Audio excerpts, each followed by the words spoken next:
Alrighty, everybody. This had been a long time coming because we had a lot going on that kept us from doing another one of these, but finally, we got a new topic to speak of. This time, we are looking at the several characters in the mission Lone Wolf. If you know Halo Reach, you know what we're talking about. So basically, even though it's a doomed mission that leads where they're going to be dead no matter what, we're going to be seeing different characters and sometimes even groups of characters actually how long they would last against the Covenant in an endless onslaught. The assumptions being that the Covenant knows they're there and they are being actively hunted, and the Pillar of Autumn had already left. So what's happening is that every single one of these characters are openly fighting, trying to buy some extra time for the Pillar of Autumn to make the escape. And that every single one of these characters knows they're probably going to be dead. So, but some are going to be doing it better than others, as we can probably guess. I am, of course, joined by Archangel, Fire, and Taren for this. Right, guys? Yep. Oh dear, going back to Reach. Good times. I will not ask what exactly went down there, but let's just say with a bit of fast travel, I've kind of noticed that everything kind of went to shit. Yeah, I don't blame Archangel for refusing to recall it after seeing some glimpses of what exactly happened, and oh boy. There's a fucking mountain that's somewhat split. I would like to know what the hell happened, but for your sake, I will ask. Do you at least want some context on why? Go ahead. I'm sorry, I just thought it's almost like maybe we went through a similar thing. Good lord. For context, Reach was a very big storage hub for the UNSC. I'm talking the Nova bombs that were used on the Infinity. Well, they were stored on Reach. I see. Yeah, very, very big nuclear weapons hub. Yeah, that's not going to be fun. That does not sound like it was fun at all. Sorry I have to make you recall this, but when thinking about it with what we've had to observe, there might have been some different results. And this is kind of looking into that. But yeah, let's not delay any further. We're going to be looking at how these characters would last. I'm not a Marvel buff, so I can't really say too much on the first one with Captain America. All I know is he's got a fancy shield and he's got enhanced muscles. That's all I know he's got going for him. Well, from what I understand, that shield is not just a fancy cover. It is also a rather potent weapon that can quite literally just bounce off multiple targets. He also is particularly strong enough to take on particularly tough enemies in hand-to-hand combat, and can pretty much have such intense reflexes that he can practically keep up with even some of the most tenacious fighters. Apparently he's... I'm going to say he's never seen a zealot with an energy sword. They are fucking relentless. Yeesh. Yeah, they will rip him to shreds. It also sounds like he basically has Spartan augmentation himself. He just doesn't have as good of armor, but that shield would just be able to block just about anything. I should point out that Captain America does know how to use a gun, so he can at least stand on his own at least a little bit. We'll give him the edge when it comes to using a firearm. We'll just say for his case, there's UNSC weapons laying around and he knows how to use them. Yeah, I could imagine he may figure out how to use a plasma pistol as well. And once he figures out being able Yeah. to EMP shields, he'd probably be starting to do real damage. If I may, If I may, Taren? from what I understand, he actually is a soldier and actually has led some people into battle. That is correct. So we're not exactly dealing with someone who just happens to be called Captain America, given a fancy shield and symbol. We're dealing with someone who actually has been in the thick of it. So he has some degree of combat experience and has taken on some particularly tough individuals with advanced alien weaponry. So I would imagine that you are correct in your assessment about discovering how alien weaponry would work.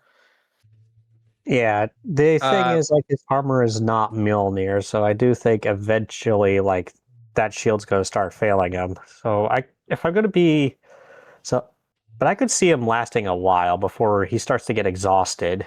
So I Yeah. actually think like 3 or 4 hours, maybe around there. Yeah. I say that. I admittedly have no idea how long his more tense battles were. I know that he can't get drunk. Yeah, that's one of the funny things. He can't get drunk. I don't think you'd want to get drunk in this scenario anyway. Yeah. We did I did forget to mention for all our viewers, even though it's a little highly debated, from what I've done from like my own little bits of research, it's kind of implied that Noble 6 lasted about 6 hours, so that's why it has canon length there. Yeah. Yeah. Anyways, now for the next one, and this is also one I can't really say anything, and that is Commander Shepard. I played a little bit. Oh dear. I play a little bit of the Mass Effect games. For Commander Shepard, I would have to say right now is that it depends on the iteration of Commander Shepard. Yeah, it would. Yeah. Because if we go with Bionic Shepard, I can see him lasting a lot longer just because he can just literally just create his own shield and just rip towards the Covenant with no issue. But if we're dealing with Soldier, we can either say he lasts just as long as Captain America or maybe 5 hours. What about the Engineer Shepard? If we're talking about Mass Effect 3 with, the little sentry turret. Yeah, that one would actually... I can actually see the sentry turret maybe lasting like the canon length. Because he can just go engineering. And if you play it in like the Citadel DLC, he does know how to even hack. Because I recall there was this one thing where he did just go, "Oh, you're going to like kill all these people? Okay, let me use engineer shenanigans, go," and then just disable the mulligan. Yeah, that's if Also, if I recall in the Covenant stuff. Because I know they do have Wraiths and Banshees, but I don't think they're nearly as easy to hack as such. Yeah. If I may, he's also, despite all these, all of this, he's also particularly durable. If I recall correctly, in the final missions in the final game, final game of the original trilogy, he did particularly take on some rather grievous wounds from particularly potent opponents. Yeah, he tanked it like a frickin' Tonka truck. So yeah, I think we would have to consider carefully his own base level of endurance in this. I would personally give them at least one extra hour, but would cap it at around the 6th-hour length. Because around that point, it's just... We could assume like it'd be like once he starts getting those kinds of wounds, it might be like 4 hours into it. So yeah, we could probably say like maybe the canon link, since a lot of the builds could do that. Yeah. Also, a lot of his weapons are based. A lot of the Mass Effect weapons are based on kind of a plasma base, so he would know how they operate. Yeah. Yeah. I feel like that's a pretty big advantage. 6 hours. It's a huge tactical advantage.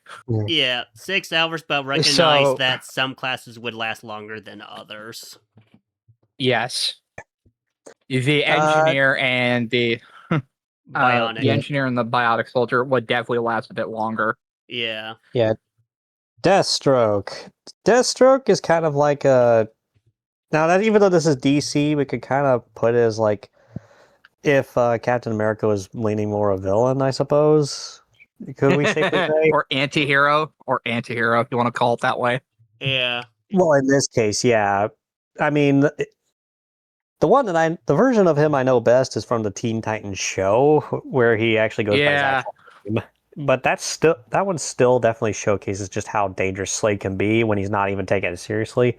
So imagine like what he could do when he does. He's really good with weapons. He nearly took down a huge portion of the Justice League on his own with little effort. So you can probably assume that he's gonna be just clowning on the Covenant for a while.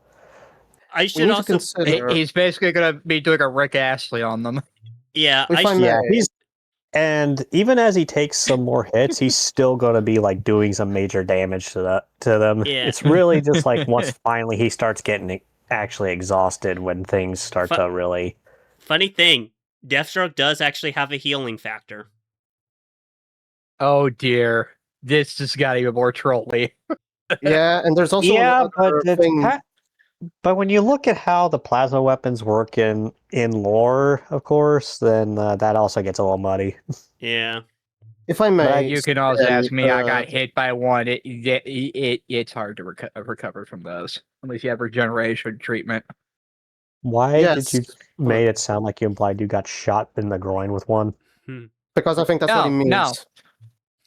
No. It was like mid spine. Well, at least you did not end up like ancient Washington. Then Okay.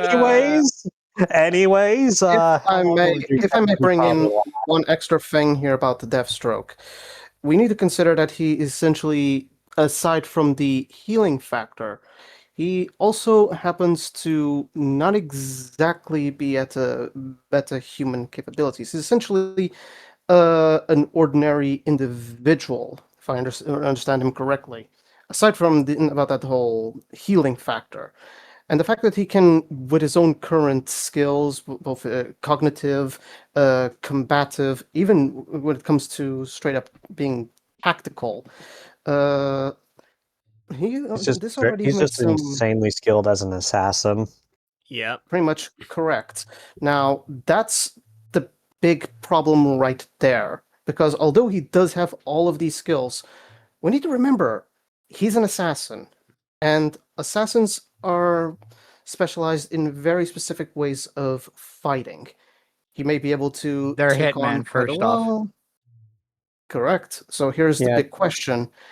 How useful would be his conditions on a mass scale fight as essentially a last stand? Because, yeah, on paper, he sounds like he can endure quite a lot. But weighing what he essentially is, how much does that actually fit? Well, there are a lot in the actual mission. There are a lot of destroyed buildings that could still provide some cover. It'd probably be like he'd probably be using that a lot in order to last longer. It's once those start collapsing and he stop getting open, that's probably when he'd finally start going down. I would argue though, like depending on where he's at, he could potentially like find places to ride and maybe rest a little bit.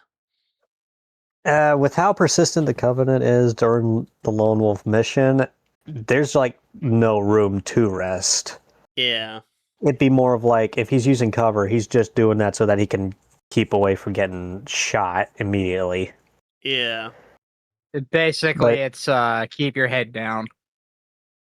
But So if yeah, he's moving fast, we could he should be probably able- say maybe like 4 or 5 hours in this case, because he does. The one thing he doesn't have is shielding and the kind of armor that could take plasma. That's his one weakness. Yeah. So I'd say, yeah, probably like 5 hours maybe. Yeah. Only Iron because Man. All right, so the because he has Marvel the buffs healing can factor. take this. Yeah. Hmm. The Marvel buffs, well, it's your turn now with Iron Man. Though I will say, I think flight definitely adds in a new factor where they'd start having to focus their aerial assets like the Banshees and whatnot. I do honestly think they would have some anti-air turret air weaponry if you go too far some from the main shades. battlefield. There's another factor here, which is what type of suit he's wearing. If it's a Mark 6 or anything, because the more advanced the suit, the more capabilities he possesses. And I should also point out the iteration, because the younger Iron Man, you and I know that he does have the heart problem, right? Mm-hmm. Yeah, there was. I do know there's also a period where he was very bad on the alcoholism, but that would not be a factor here. Yeah. Here's the thing. In the later issues, he does actually get rid of the heart issue. Like, he does actually cure himself. He also does that in the movies too. Yep. He does that in, I think, number 3, where he actually goes through surgery to fix that issue. Yep. And it's actually showing in one of the Avengers movies where he doesn't have that problem. Yep. Yeah, there's also another factor here. Aside from not just also recovering from his heart problems, it's not also just the suit. It's not also just all of this. It's also one little thing that most people don't notice, and that is that he actually learns from his battles, from his more grievous battles. So, and he actually has used what he has learned to adapt his suit. And that's important, because if he's in this fight, we need to consider that he has already learned significantly and a lot about the Covenant and has already made preparations to deal with the Covenant. And don't forget, he also has his own AI. True. Yeah. There, at first it was Jarvis, but then I can't remember what it became after that. Me neither. I'd still say there is a problem, because charged up plasma pistols do have EMP effects, and I don't know how that affects his suit. Yeah, I think it would just boil down if you recall correctly, he took Thor's lightning and basically was like, "Huh." True, he did tank that hit and pretty much supercharged himself. Yeah. Well, that was from electricity. I don't think the heat from plasma would be the same case, though.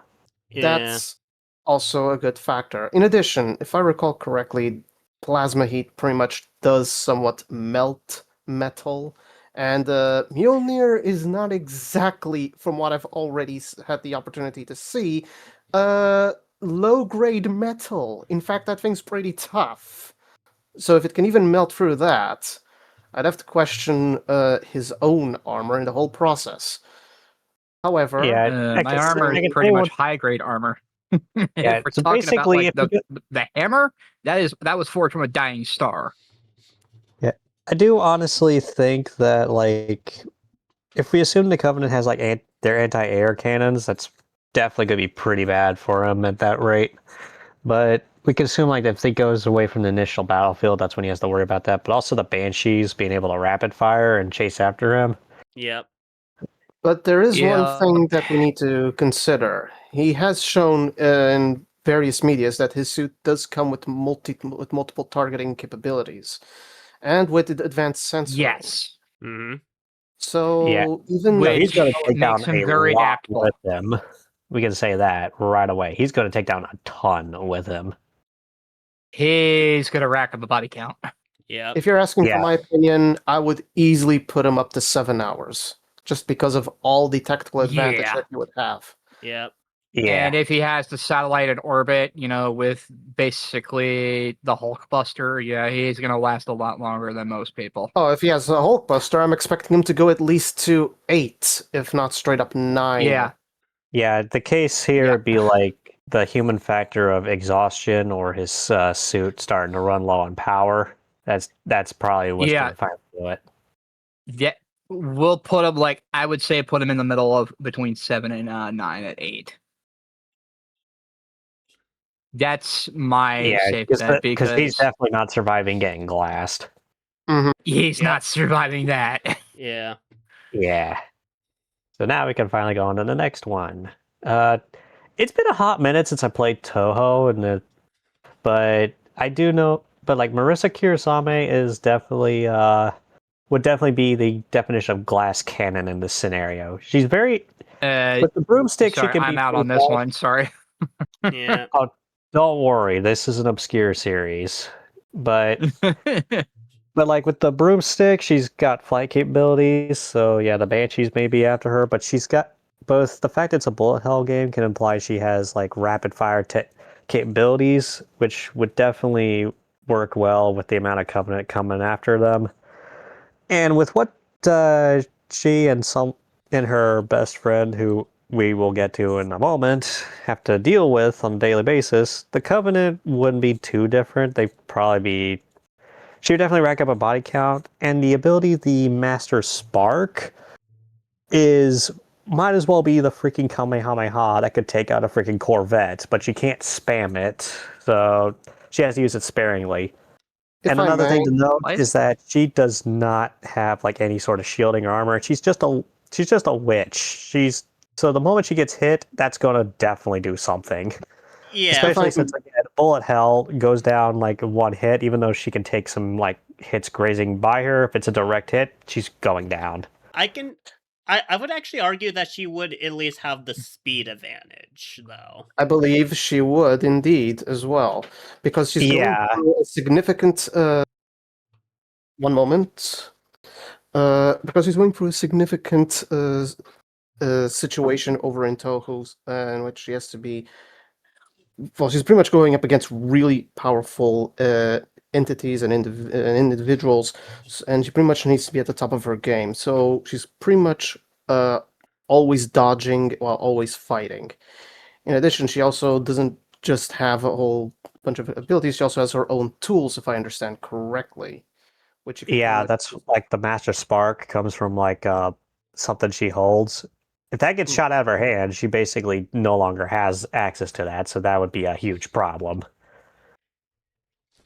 But I honestly do think it's going to be more like, yeah, she's going to take down a lot, but she wouldn't last with many hits. I could see her lasting about like between 2 to 4 hours, maybe. But because of how much of a glass can she is, I do think it only takes one hit, so maybe like 3 hours, maybe. Yeah, and only But because she's she gonna made a do some mistake. serious damage with the Master Spark and whatnot. Yeah, only reason why she would go down at 3, I feel like, is because she made a mistake somewhere. Yeah, because like it's definitely like player error in the games with when you get hit. Yeah, And I feel like it's sort of like something like that. Eventually, it's human error on her end that will just get her like shot in the back, and she's going to go completely down. And also, if they shoot the broomstick down, she's stuck on the ground, and she's going to be a lot slower. In the end, this may actually just, my personal opinion here, depend entirely on too many factors.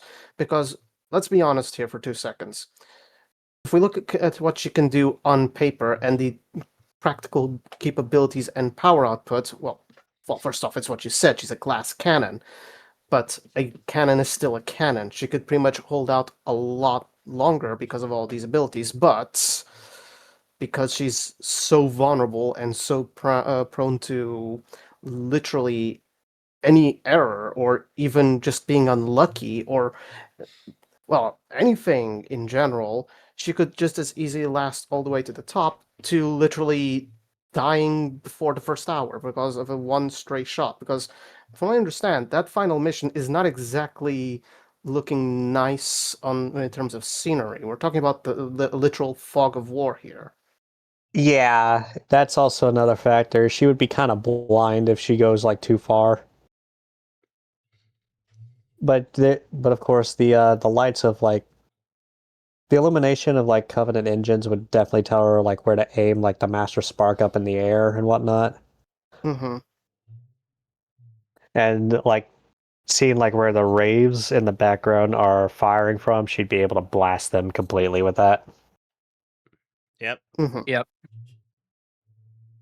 Yeah. All right.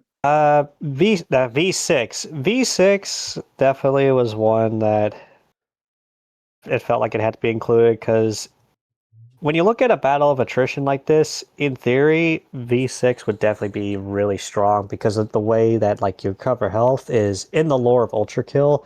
That's what powers robots like him. That for combat is getting blood spattered on them, and well, as we know, the Covenant bleed, as you would know, Art. Mm-hmm. And Yep, they bleed like everything else. And funny because enough, of that, if you hit them with enough rounds, they bleed quite profusely. yeah, in this case, V6 would basically be lasting in major attrition as a result, constantly getting blood spattered on him, so then he would just not tire. So really the factor is the Covenant figuring out how long it takes. Because I feel like eventually the elites would, and they would eventually change up the tactics. Where it's like they would pull back their other ground forces and have like mostly elites with like advanced shielding going to max power with that and focusing more so on like vehicular use. And I feel like that's when V6 starts to really struggle and eventually go down. When there's a lot less of that, they start to use his greatest strength against him. Around what Because should at the end of the day, an Ultrakill, considering that's also how you gain your health back, if you can't really do that too often, well, V6 is kind of a twig and will definitely go down. So, because he will take too much damage. He's not exactly sturdy without that advantage. If I may, realistically speaking, when are we seeing actual vehicular usage? Because if so, this is essentially what the deciding factor for how long is going to last. Because if I'm not seeing them waiting very long to deploying vehicles, or at least as the primary bulk of the force just gets closer and closer to where they need to go. Because essentially, you're doing a last stand. You're not advancing anywhere. They are coming to you. And if I had to imagine, it would be, I think 2 hours would be pushing it until vehicles start appearing. Yeah, that's probably when they figure out what's going on and they change up their tactics.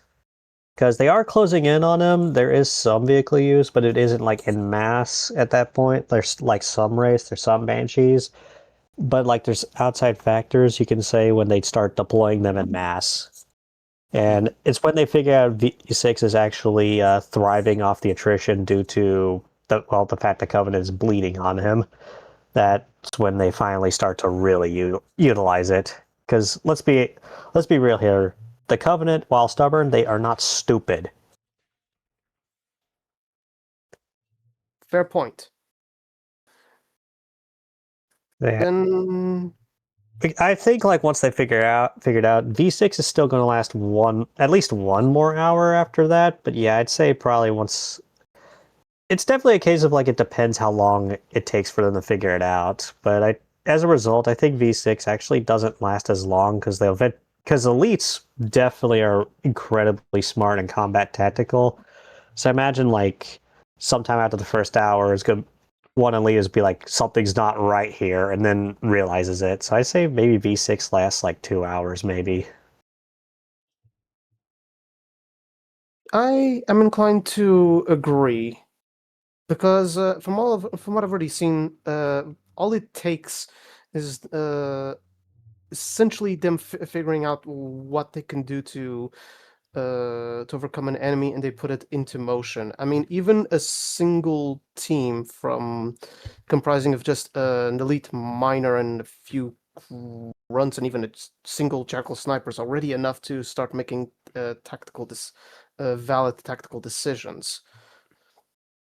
So, Yeah, it'd definitely be like that's when they start focusing on vehicles because well, vehicles don't exactly bleed. Yeah. Just the one thing They go boom. The one thing I can maybe see, like, I think like V6 can maybe last a little bit longer. And the only reason why is because during battle, during the chaos, it may take them a little bit longer than it should for them to figure it out. Probably. It's just that I think it's just that like I feel like this one's a bit too much of a. It's a case of it depends. Yeah. Yeah, but we also. But need I to do see the elites figuring it out pretty quickly after a bit. I mean, if I may, it's not even about them figuring out pretty quickly. It's also how long it would take for vehicles to even enter the battlefield. Because again, the enemy line is advancing, and an enemy line that is not comprised of only foot soldiers. Yeah. After a while, vehicles will enter even without being called upon onto the battlefield. Well, yeah, but the Covenant also have their own carriers, so they would just be dropping them in too as well. Mhm. So yeah, I feel like that kind of clears that up. Anyways, we talked enough on Basically, V6. watch out below. Yeah. Yeah. In this case, yeah, Meta Knight. Now, of course, we know like how Super Smash Bros. Brawl Meta Knight was absolutely overly dominant, but we can't exactly focus too much on that. I'm still That getting outside of PTSD his from you kicking my ass, Fudge. Yes. what? You don't remember the one game you kicked my ass in? But I wasn't using him. Then who was? AI, what were you doing? I Oh think no! I no, thought that no. was you, Fire. Anyways, outside of, I mean, I know I was using Falco in that. Anyways, we could probably consider like some of his initial moveset with like basically from the Smash Bros. Series. But we also have to consider in lore. I mean, I'm not sure if we could factor in a halberd. It'd probably get like shot out of the sky from like either being hit with a glassing beam from like one of the super carriers in there, or just the fleet in general. And even though we've seen him like leading an army, he's on his own. He's a smaller target. He's very fast. So he'd probably be causing some issues there. But I feel like it's a very similar issue to Marissa in that he doesn't have shielding, but I think he's just a tiny bit sturdier. Hmm. But he's definitely going to do some major damage. He won't get as high of a body count because he has to get up close and personal. The moment one of his wings gets hit, he loses his ability to fly. And I think that's a huge handicap, but he's still very, very quick. So he's definitely going to be taking down a lot of the Covenant. It really depends. So it's kind of depends, like, if he still gets to fly and whatnot. And that sword can, like, basically cut a Banshee in half, so there's definitely something to worry about with him in regards. They definitely want to shoot him out of the sky pretty quick once they figure that out. In all practicality, he is skilled and capable. That is something we do have to consider. But in terms of proximity, his biggest advantage is definitely the height. Because I'm pretty sure He's tiny. Yeah, I'm pretty sure He's the height of a it's, damn Kirby. I'm pretty And those are sure, the same if species. anything, the first ones that are going to notice him at all will be the grunts. And grunts are not exactly known for being all too reliable in the middle of a battlefield, as they tend to, from what I've already seen and gleaned from my own little sojourns, they tend to panic over the littlest of things. And Yeah, they're I'm dumb pretty as shit. sure, and I'm pretty sure the elites would. Okay, maybe not the elites, the big monkey-looking ones, Jiro The Hani, I brutes? think they're The called. brutes. The Okay, brutes. yes. Yeah. They would, if they would likely just ignore them. The elites, maybe not so much, but it would probably take a while for him to be detected, and up until then, again, it's literally his biggest advantage. So yeah, he may not have all You'd have the time. he may not have all the Yeah. abilities to endure. He does have that one little aspect in his favor. Yeah, I think really it's like if he goes up into the air, he'll be detected a lot quicker. So he'd probably be playing it smart and sticking to the ground in this regard. And he'd last longer as a result. But once like they figure out where he is, that's when he starts taking to the air. Yeah. I would imagine think- he would at least endure up to 4 hours because of how small he is and how fast he's moving. Yeah. I mean, he also doesn't have any like armor or shielding outside of that little mask on his face. So I think like that's eventually gonna get him. I'm gonna be very blunt. If he's spotted on the right at the start, he's not exactly going to last. He's going to be between less than an hour and an hour. But until he's detected, and the Covenant don't exactly. I mean, they're not stupid, but they're not exactly too responsive to what they don't deem as a threat. Well, he's also very fast, so they would probably need like the zealots to keep track. And from what I understand, zealots are not exactly that common on the battlefield. They're not, but when they realize a foe is like that tough, they're definitely going to be dealt. Go with them. I can give some insight on the zealots. They mainly hunt after things of cultural significance. Basically, if it's significant to the Covenant in any way, like a cultural artifact or something, then they'll dispatch the zealots.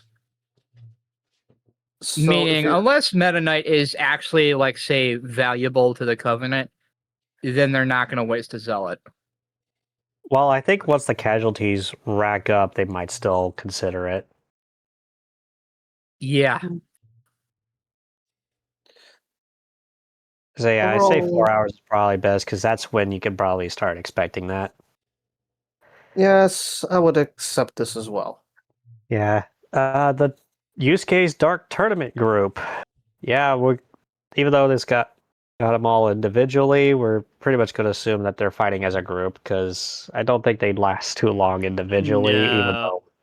Even though I absolutely love Yu Yu Hakusho, and this is no disrespect to them, I think they would work best as a group. Yeah. So, yeah, I think like Hiei is the one who definitely does the most damage, and with Yusuke being like the second one, if we're assuming like guys like even though Dark Tournament is season 2, we can assume like throughout the whole series, which means Yusuke is going to be the most powerful, but Hiei is still like incredibly swift, and while Kuwabara definitely is somewhat of comic relief, he's still got a sword that can like literally cut dimensions. So there's going to be no like shielding that can stop the aura blade that he has. And Karama's botany knowledge can definitely cause him to like bring out some plants that the Covenant would not be prepared for, and would definitely be causing a ton of problems. I mean, I haven't seen Yu Yu Hakusho in over a year, so I can't like say too much. The spirit gun would definitely take out like corvettes and even damage a supercarrier probably from Yusuke. Hiei would be one-shotting a lot of even elites with advanced shielding. I think same with Kuwabara. But I feel like the moment one goes down, that's when things get a lot harder. Yeah. Notice, I don't want to disrespect Kuwabara, but he's probably the first one to go down. But he would go down like a badass. I think the biggest enemy for them is that they're fighters, but not soldiers. Where they can probably take on like several Covenant, but they would not do very well in like the big battle, I feel like. Because they're practically high schoolers.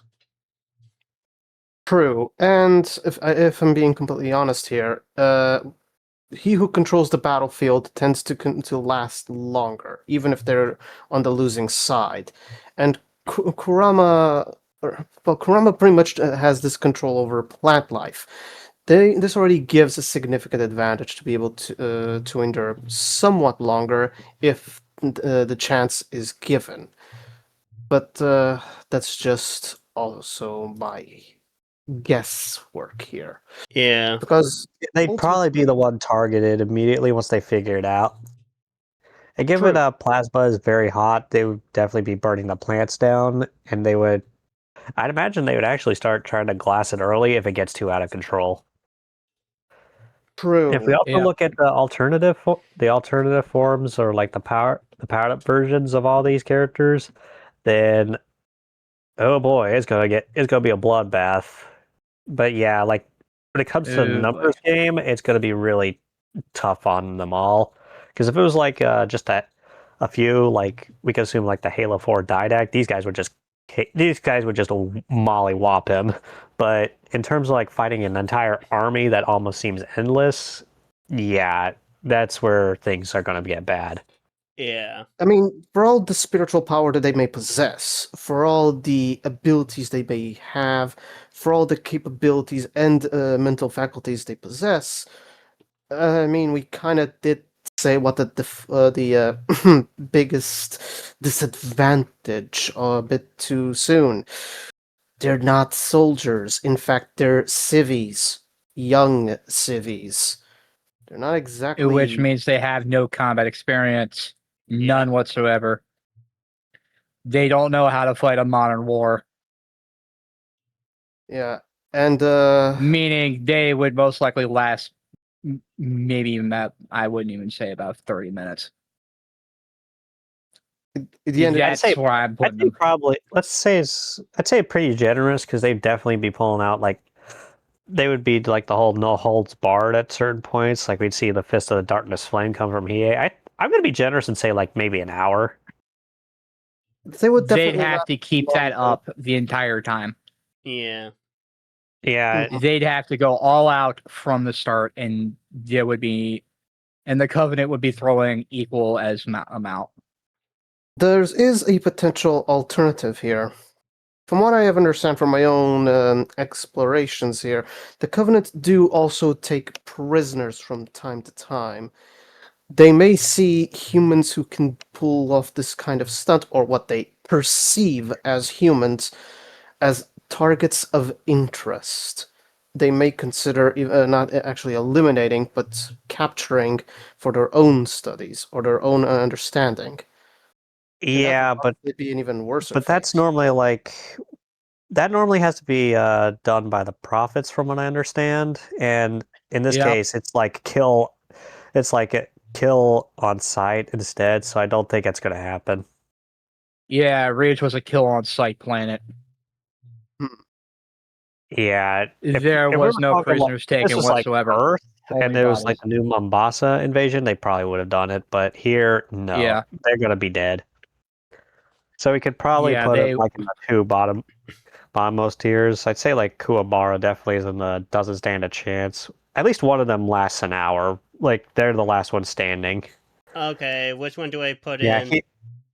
I'd say Hiei maybe lasts, but yeah, I'd say Kuwabara's doesn't stand a chance. The other three last like an hour. Alright. Kuwabara's but Kuwabara like up above. Yeah. Kuwabara's that doesn't stand a chance. The that's Orter- Hiei.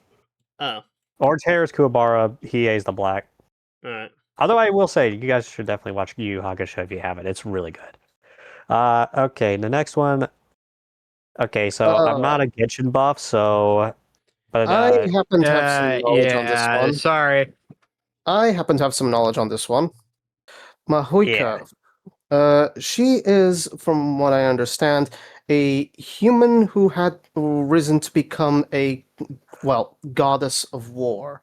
And from what I understand, she actually has already died but returned from some kind of sacred flame or whatnot. Essentially, she is the incarnation of flame and, war itself. She has been able to perform several combative feats, even pretty much leading an entire nation up against an, let's just say, metaphysical invasion, and pretty much when she had amassed enough power, able to prevent people from pretty much dying. And when I say prevent, I straight up mean literally cannot die mode. But that required it required her to be able to activate something at its specific moment, and it required specific steps to be successful, such as making sure every piece needed to function and every individual required for it to be in place. She's mostly a sword fighter, but she does have complete command over fire and I think to some extent lava. And she pretty much has access to her own bike, which pretty much can literally move across lava and can even move in specific airways. If there was a special bridge or whatnot made of elemental energy that could allow her to maneuver. So essentially, we're looking at someone that has high maneuverability, up close and personal combat, and a lot of potent abilities, but she has a few big disadvantages. For one thing, she quite literally wears no armor. So she's Yeah, I've seen her essentially design. Oh boy. I've seen some of those outfits. Oh boy. yeah, Yes. she because of that lack of armor is already a bit of a problem because most of the enemies will literally be fighting from range.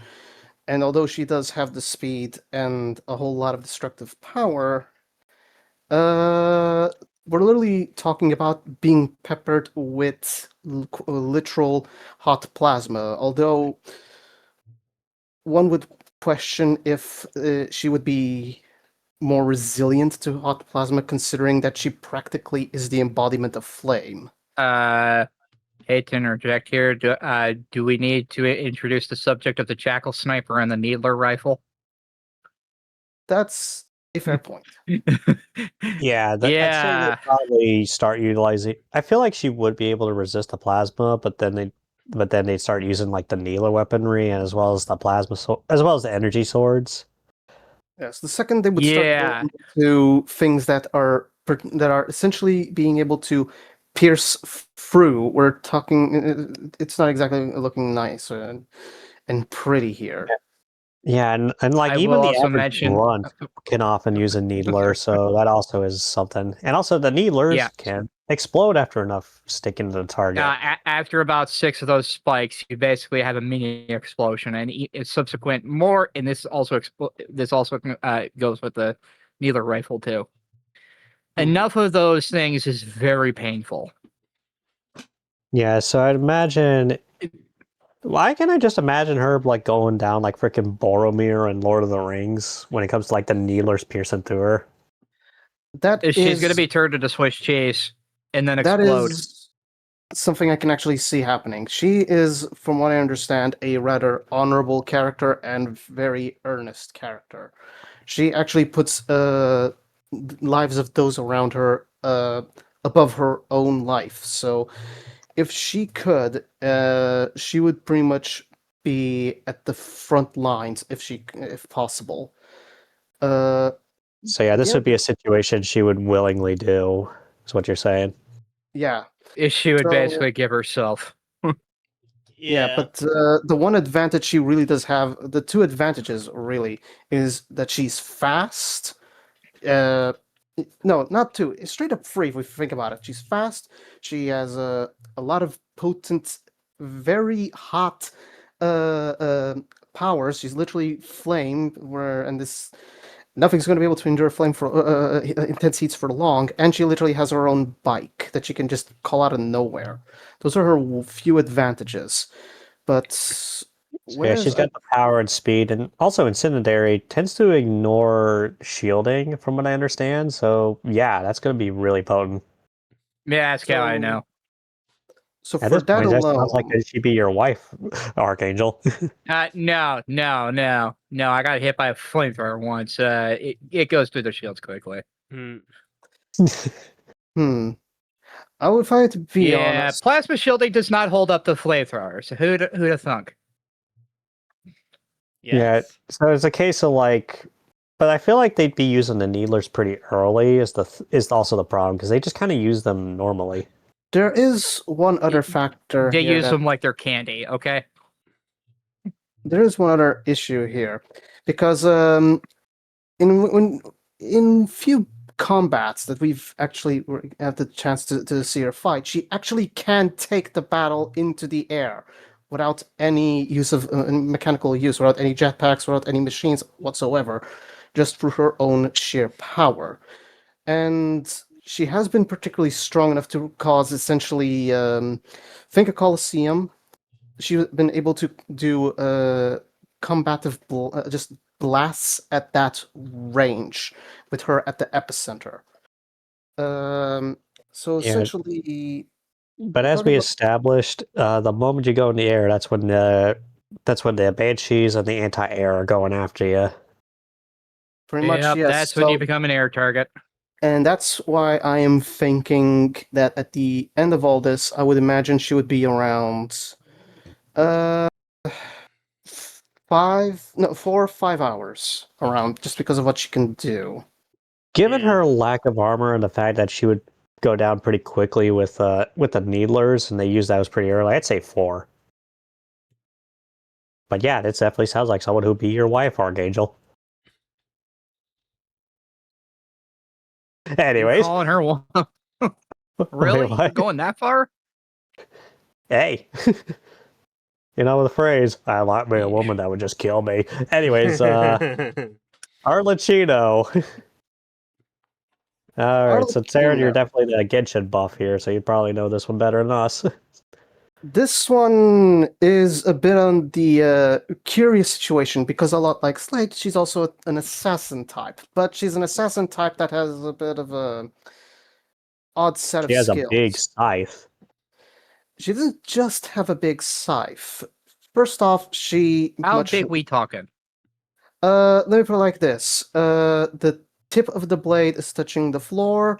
The blunt side, is pretty much behind her, just somewhat poking behind her head.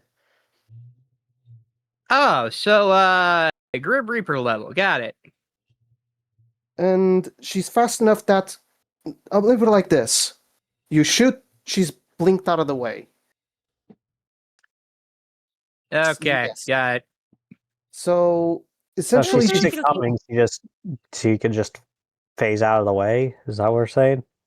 kind of, yes, because she pretty much just, if she can see the shot coming and, or rather, not even see it, just sense it coming, because apparently has really good heightened senses. She can just move out of the way without even registering where she went.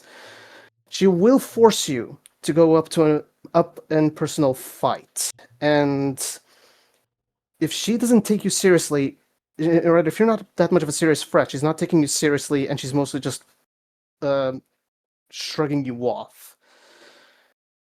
But what really makes her dangerous is that she seems to have powers that are not exactly easy to explain. If I had to put it in a way that would be easy for all of you to visualize, when she's starting to be serious, she will actually grow ephemeral spider legs on her back. And she pretty much has a type of special flame-based, I would say, not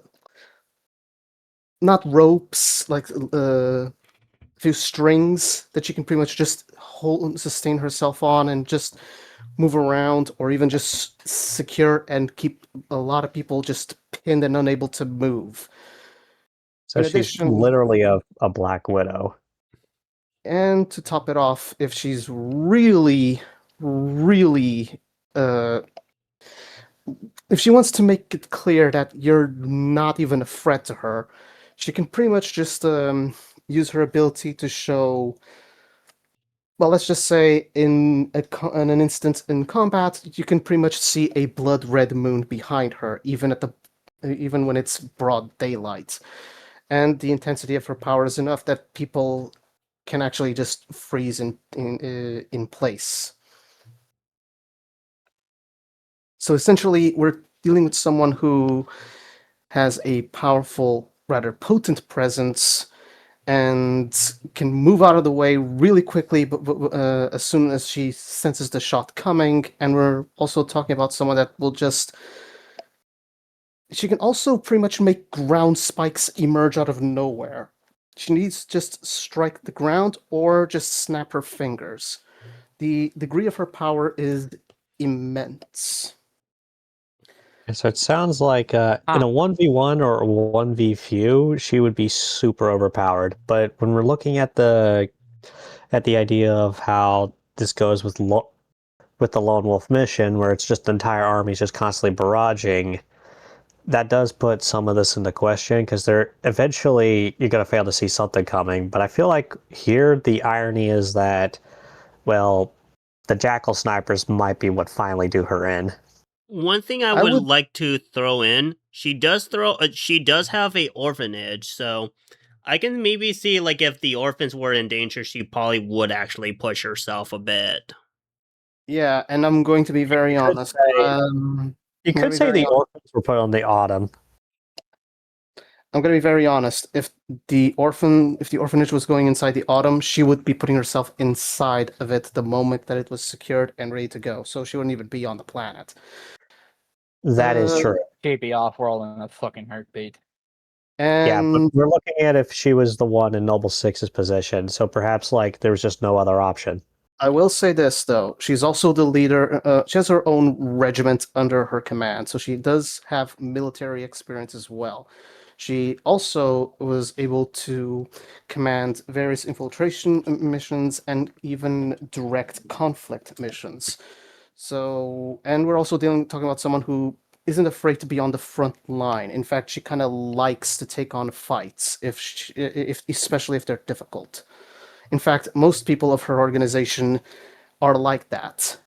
If they are strong enough to fight, they are strong enough to be in the front. If they're strong enough to be in the front, how serious they take it is pretty much how much of a danger it is. So this is where the big problem comes in, because she pretty much, if I had to guess, I would put her around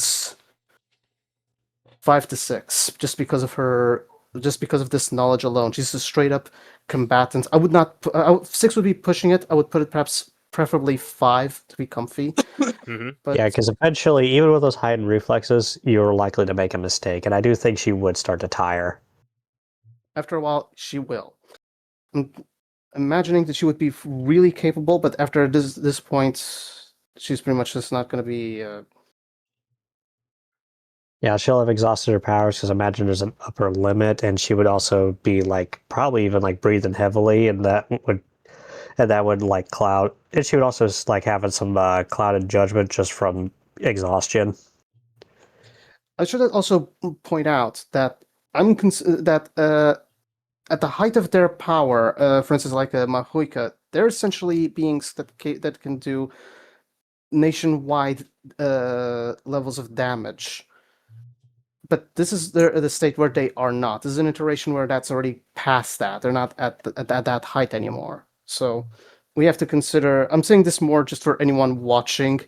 That that in actual lore, due to what they can do, they would be significantly more powerful than this. But current iteration, as well as realistic situations, we're putting it at this rating because it's the most likely outcome.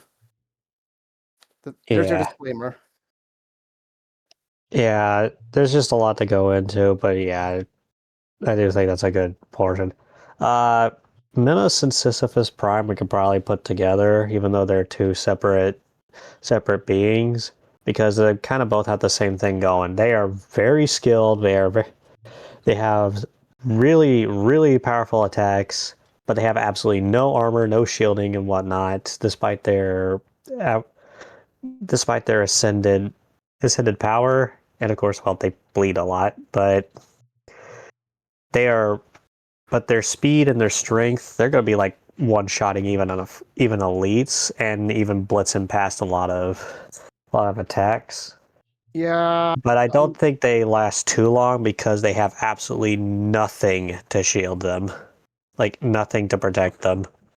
So and with attacks coming from all around, they're going to go down eventually, but they're going to have a high body count in the process in just a few minutes, probably. Would you say that they would possibly get glassed early? I think the Covenant would consider it, but I think these two would go down before then. I would imagine, because again, we're talking about individuals that can just bring them down with single hit here. So I don't imagine that they would be able to.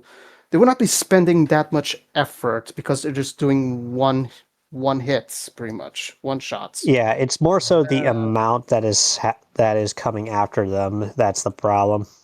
I would imagine it's more of a case of not being overpowered, but being mentally overwhelmed. have they any I personally don't know much about these characters. Have they had any experience dealing with multiple entities or even leading or anything like that? Well, I mean, they were eventually sealed by Gabriel, the judge of hell, who's from heaven. They've even led like Sisyphus. Literally, I have to look at the lore again because I mean, I'm not too knowledgeable in Ultrakill, but I had enough for like the purposes of stuff like this. And of course, I keep getting recommended the absolute top tier soundtrack from the game, which is hardly a bad thing. Mm. And from what I understand, these two in their human lives were rulers of large kingdoms and were very beloved rulers, with Minos being like he couldn't see the problem with like the idea of lust because it's like what's wrong with loving one another, and Sisyphus like was literally the kind of leader that his own soldiers would follow him into the depths of hell because he is actually because he was that beloved of a ruler. And when you look at their boss fights, then they definitely can back up being a leader with immense skill and ascended power. Okay, so the reason why I'm bringing this up is because, again, we're playing a lot with also their general knowledge in combat and all of this, because here's something many people forget to account. You have IQ, then you have combat IQ, and you also have to account that if they're used to large-scale battles, they will probably have the mental capacity to start filtering out some things for like what's important, what isn't important, and even what's priority targets here. Uh, in fact, Archangel, you yourself would show examples like this. I mean, even if you're off the field for too long, you still have that training and that knowledge, correct? Yes. So essentially, when even with this knowledge alone is already a big advantage. I would personally, just because of that and their massive capabilities, putting them around the 4 or 5 hours in, because they're strong, they're knowledgeable of what they're doing, they're capable of what they're doing. Uh, it would really just be a matter of if they start actually getting overtly tired. But if they don't get tired at all, and if they don't start like getting mentally overwhelmed, I could see them going all the way towards glassing. The thing that will get them is again they have like no protection whatsoever, and they focus so heavy on offense they don't focus on defense as much. And I feel like that's why I'm actually going to be a bit more harsh. I say they last 3 hours because they're just going to be taking so many hits that eventually they go down.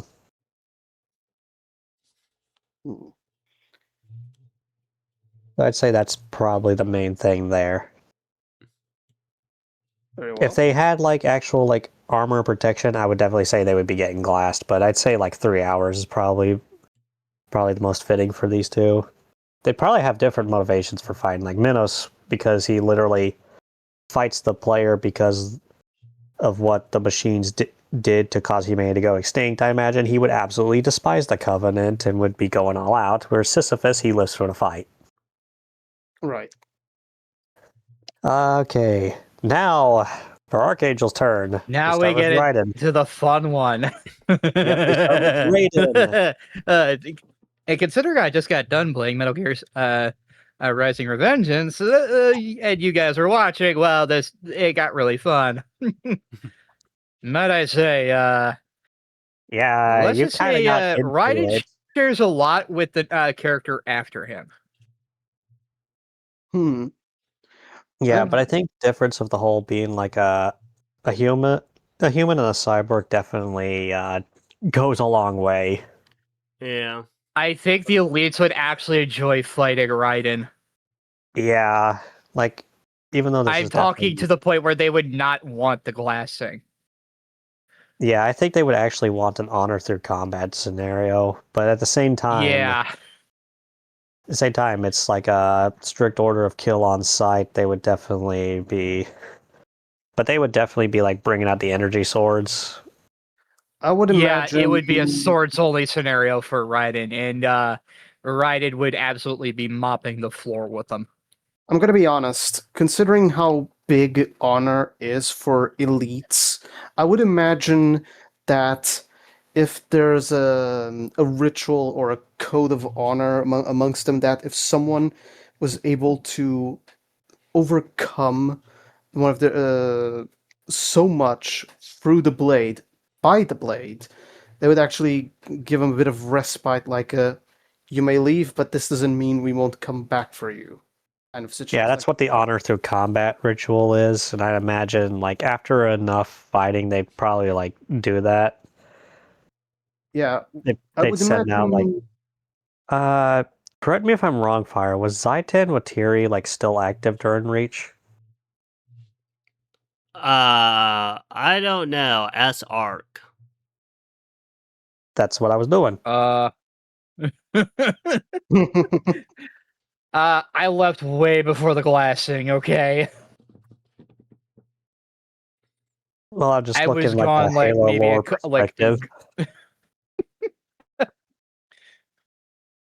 I think I don't know.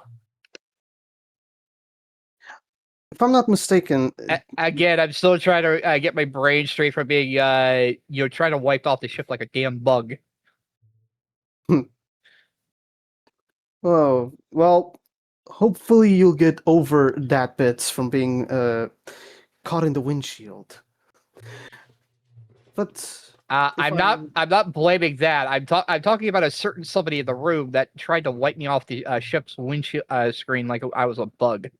I am sorry, but the AI does not explain crap, and whatever manual that are on board is in an alien language. Oh dear. Okay. Sorry, I had to look this up real quick. Zaiten Jar Watiri. When did Reach happen? Because it said Zaiten died in 2552.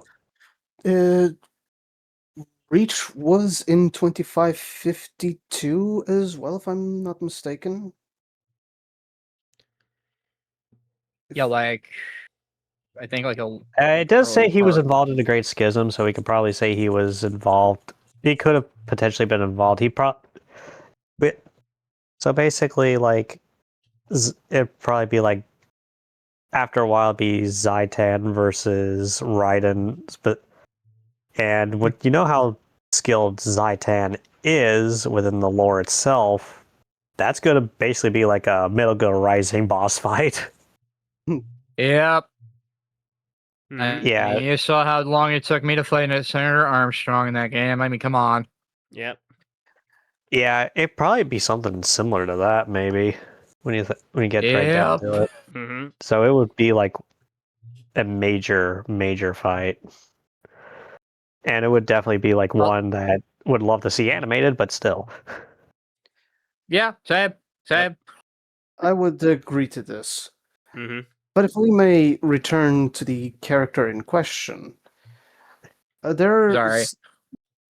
No need to apologize. This actually does a lot to go in their favor. The reason why I wish to bring up the character themselves is because they actually, by being a cyborg, have already a significantly lots of advantages already just for being in the battlefield. We're talking about advanced sensors, scanners. We're probably talking even the ability to detect even camouflage. So Yep. we're dealing with an individual that quite literally would be would be a really highly difficult target to bring down. Add that to the speed and the fact that their katana pretty much has a current that flows through it and can cut through virtually anything. I also imagine that he doesn't get as tired as easily, too. Yeah, due to being a Yeah, that's the cyborg. cyborg We do have kicking to in. consider That's what that- EMP could do to him, though. Yeah. Yeah, there's benefits and drawbacks to Raiden. I would Yeah, imagine, so however, I would imagine, however, his speed would be enough for him to, at least early on, dodge a lot of the incoming EMPs until it starts becoming overwhelming. Too slow. Yeah. Yeah, I imagine he's going to have like extremely high body count. I mean, if we're going, I'm going to be honest. I think like at minimum is cannon length with him. He's gonna have a chief level body count by the time it's done. Yeah, there's literally no questions there. Yeah. And now for the next one. Yeah. I remember this one we just had time talked about. Yeah. I predict this one's just gonna be sneaking around like it's nobody's business. Yeah, I mean, he's not going to focus on the fighting. He's going to be trying to like bamboozle the Covenant Sneak away from for it. as long as possible. Now, Because he's going to be actively it comes- hunted, obviously. when it comes to Snake, there's actually a few things that you need to keep in mind. One, his suit has basically an adaptive camo built into it. True. Yeah. And what I found out that the Covenant do not have is thermal detection systems. That suit that Snake has basically hides him from thermals. Yeah, but like, look, if I recall, with like Metal Gear Solid 3, doesn't it like, because like the whole, I know it's for like game balancing reasons, but like that tactical camo does drain like stamina, and you have to like eat constantly. And I imagine there's not a lot of food on Reach by that point. If you pair that with the cardboard box trick, it's going to be very hard to find Snake. I'm going to be honest, I don't think the cardboard box works anymore if you look at the state of Reach. I'm going to be honest, I think it actually would for one very big, simple reason. The Covenant... The aliens don't know about a cardboard box. Yeah. I would say more that the aliens would be more focused just going through open areas and just of trying to avoid making any real noise so they can find the actually hiding humans, not realizing that a human may actually one is hiding in a damn cardboard box. Yeah. I do feel like the grunts would actually be a little curious to the box, though. I would doubt it. I'll be honest. They would probably be a bit curious, but they would probably be put back into formation if there was an They'd be elite curious like a child at a toy store, but then they'd be brought back in line by their mother. Yeah, and if that doesn't happen, it's pretty sure I want to see this. I really want to see this now. I'm gonna be honest. I'm gonna be honest right here. Even if that weren't the case, and the grunt would be able to take a peek inside, at that point, I'm pretty sure the grunt is pretty much just alone. So he's not gonna survive that encounter.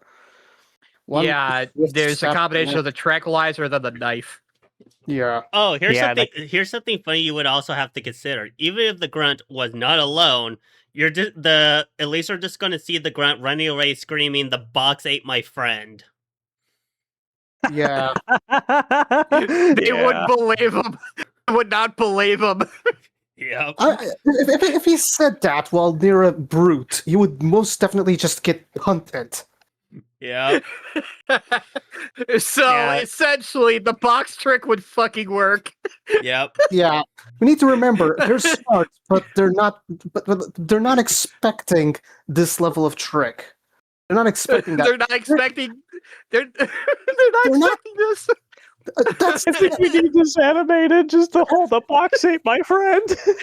everyone who would actually be listening to this or watching this or anything, you have to understand the Covenant are not used to fighting individuals who would use a cardboard box for anything. They're fighting people who would be on tanks, warthogs, wearing big armor, using cloaks if they have it. They would be using overshields. They're not expecting a damn cardboard box, especially if they're literally going through a wrecked area. They're not used to guerrilla warfare. They're used to full-on frontline combat. Yep. Correct. Yeah. So, And what Snake would be doing is full-on guerrilla warfare. Yeah. Anyways, using that to veer back on topic, I do honestly think like what he'd be mostly, it'd be like sneaking around doing sabotage, and it's like if he's going to be doing any kills, it'd be through like stealth. I'd imagine he would be trying to get out of the main battlefield while they're still trying to search for him. So I think he has a chance to possibly survive, but it'd be like I think he's gonna survive. Yeah, And if he's and I'm gonna say this, if he can somehow manage to sneak onto a fucking phantom and steal it, which keep in mind Snake has done shit like that before, then he could get to Earth. Yeah, Using a phantom. I'm not gonna lie, I'm actually suspecting this. And actually, you know what? I'm gonna be very blunt. If he's ever gets in a Noble 6 situation, if he ends up in a lone wolf mission, keep in mind, he's not the I'm gonna go down blazing kind of guy. He's the I'm gonna GTFO. He's gonna do the mission. If the mission is done and there's no reason to stick around, he's not gonna stick around. He's gonna get out. He's gonna prioritize leaving. So yeah, and he's gonna do it quiet. There is one thing to worry about when he's doing the sabotage, because he does have to get rid of the anti-air, so he would have to sabotage those. The one thing he would have to worry about is the jackal snipers. That's his one concern, but he could probably sneak around that too. And then steal their snipers. Yeah, let's remember, in canon, he has actually fought a particularly... Well, the godfather of all snipers, keep in mind. He has been able to win and able to even sneak up on them without pretty much being detected. So, if I would imagine he would know what to do. And this is where literally everything just culminates. We're dealing with a guy that has so much combat experience, so much knowledge, so much... It's a very disciplined mind here. We're talking about someone that literally has guerrilla warfare knowledge and running through his veins. Yeah, he's not going to stick around and fuck around. He's going to just he's just going to go. He's going to just straight to the chase here. He's going to cut straight to the chase. He's just going to do what he needs to do. He will probably rack up a body count, but only if necessary. And even then, he's most likely just making his way exactly where he needs to go. And I'm going to be very honest. I don't think he would even need to deal with anti-air, because if he's stealing a phantom, I'm guessing those credentials are still going to be there. Yeah. Maybe. Yeah, gee, wonder who left the phantom credentials in the bird. A grunt. But I think at the same time, if they realize a phantom is breaking formation, they might realize something's kind of off. Yeah. He can play at a good distance, keep it sneaky until he's, out of their gun range. Yeah, probably. Or he can basically, wait until they're in slip space, take the phantom, go out of the ship while it's in slip space, and end up wherever, and then go from there. Yeah. Anyways, let's get to the next one. We've been glazing Snake for too long. Yeah. These two guys Sorry, together. we have to. We've been glazing his snake. Yeah. Yeah, I mean, we don't want to go over 2 hours. Yep. It's already been an hour and a half. Anyways, I predict monetization. Come on. Yeah. Anyways, Django and Boba Fett. I think we could stick them together because they're very similar in this regard. Yeah. Yeah. They're basically the same person. Well, I mean, Boba is an unmodified clone of Django Fett, so yeah. Yeah. They're practically a 1-for-1, especially because they have the same armor, they have the same weapons, they have literally the same build, they have the same combat knowledge. Not the same weapons, because Boba uses a completely different weapon styling. Correct me if I am wrong. I also think the green one, Boba Fett, may actually be a little bit more tankier than his father. I mean, if we put every source from Boba and Jango Fett in, yeah, Boba might actually last longer. Yeah, you know what? That's actually something I was considering, because Jango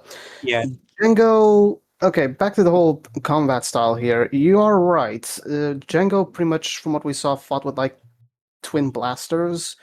Boba's pretty much you always see him more with a rifle type blaster, or even disintegrators, as he had to literally be told by Vader to not use it. No disintegrations. Yeah. They So- also both have flamethrowers, though. If we You go also by have the to logic of compensate Star Wars Boba's Bounty- knee blasters. Yeah, if we go by like the logic of the Star Wars Bounty Hunter, well, if they use the flamethrower, they can't use a jetpack. Though I imagine they'd be using a jetpack sparingly because they don't want to catch the attention of the anti-air or the Banshees. Yeah. they also have, And like, also, that thing gets hit once, and that jetpack is gone. So yeah, Yeah, they technically can eject those jetpacks from their backs. yeah, and of course they have like I think it's like usually up to 3 of them. They can shoot missiles from their jetpacks as well. Yeah.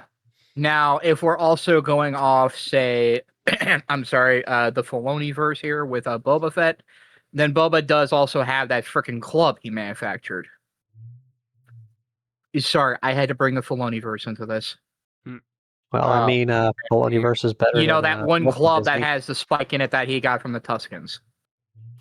Yeah, We their also armor do have to factor does that in. absorb some of the damage from like blaster rifles better. So their armor could take some of the plasma, but it has no Deathstroke, shielding. And there are gaps in the armor where if those get hit, they're basically done for. So I will say one thing, Beskar, if you know blaster rifles, they basically kind of are like plasma weapons. Kind of. yeah, so it's basically a case Be- where like it's kind of like how in the medieval times where like most of the armor does protect against like swords and whatnot, but there are areas meant for like movement that are much weaker, and that's where like the strikes can become lethal. Yeah, the So I Beskar imagine is it's one of kind of those the same cases. logic with their armor. But it's meant to protect the critical areas like the vital like the vital arteries, the heart, the lungs. You see where I'm going? yeah. Yeah. But at Uh, the same time, we know how like plasma weaponry works. You hit one of those exposed areas, then it actually It's gonna becomes hurt. Yeah. it's gonna hurt, and enough is definitely gonna kill, especially if it's like in the But neck area. The neck is actually exposed. And do we need to say what happened to Django Fett? Yeah, let's not say we did. But he had a little bit of an really bad. He kind of lost his head over it. Yeah, he kind of went a little crazy. But personally speaking, But then again, he was also fighting somebody with a freaking lightsaber. No, let alone Mace Windu. Yeah. And Mace Windu is Yeah. all pretty much had Palpatine beat, so I think that says a lot. So I do honestly see them lasting a long time, especially if it's father-son duo, and even if they're doing it individually. If it's father-son duo, they're gonna be pretty they're hard gonna to get kill. blast. Yeah. they're going to last for a while if they're doing it as a duo. If individually, I would see Django going down first. But I do see both of them lasting a long time. Like I see Django lasting the canon length, and Boba going a little further than that, even. Yeah. Yeah. Yeah, I can- say at can least see 7 that. hours for Boba. Yeah. Yeah.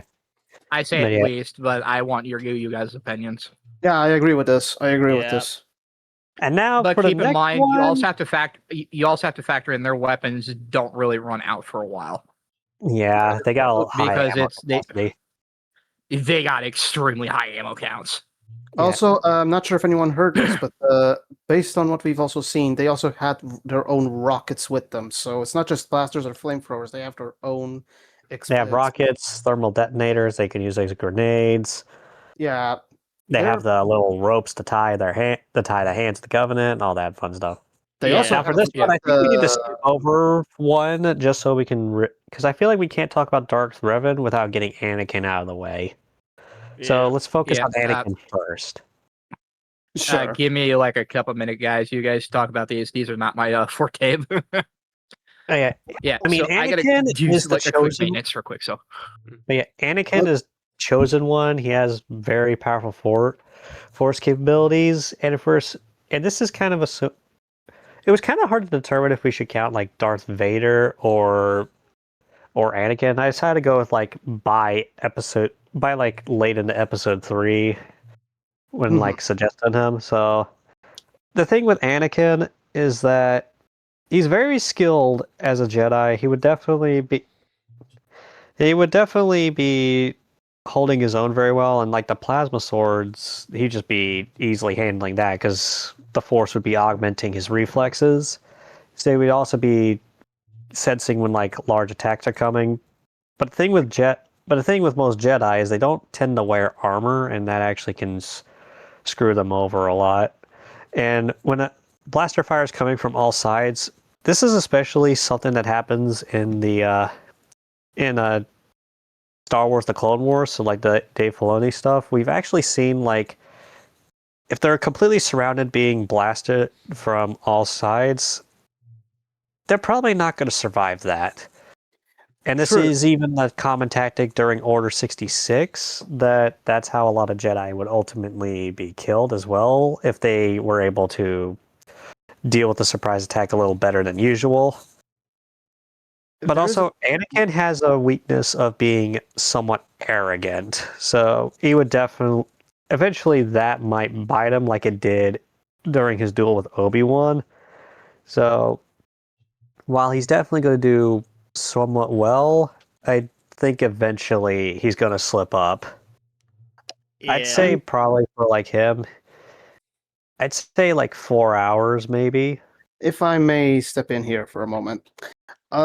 He is essentially, his biggest flaw is that he is a bit of a arrogantish at times. Sometimes he's just full of himself. There are times where he is actually humble and it's actually genuine, but more, especially towards the later stages of the whole prequel trilogy. But he can get a bit of an ego, and especially if he starts getting particularly bothered by a few things, he starts getting angry. Because here's a few things we need to understand. Although Anakin is brash, we need to remember he was in charge of the 501st, and the 501st was one of the most successful armies of the clone army. We also need to understand that in some episodes, we do see some Jedi wearing some armor. Anakin is not exactly exempt from this. So it would. Yeah, he does wear it some. So at that point, we need to consider what would we expect from Anakin at this point. And I'm going to be very, very honest. I would imagine him already pretty furious because the planet around him is pretty much just dying. Yeah, and the Covenant haven't been killing a lot of innocents as well, and they're just ruthless. And he's very attached to the soldiers he fights alongside with, and seeing pretty much soldiers just dead on the field would definitely enrage him. Yeah.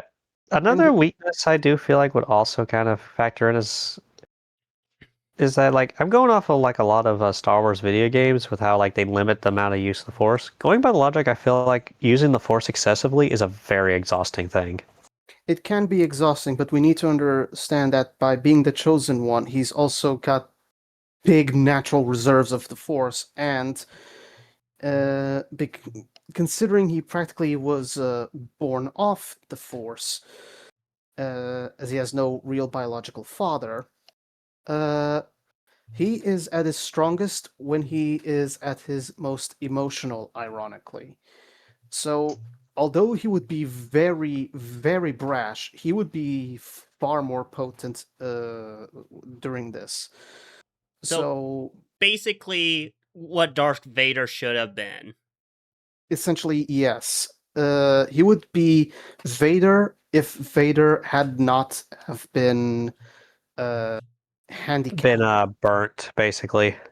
Because it was being burnt on Mustafar that kind of really screwed him. Yeah. Correct.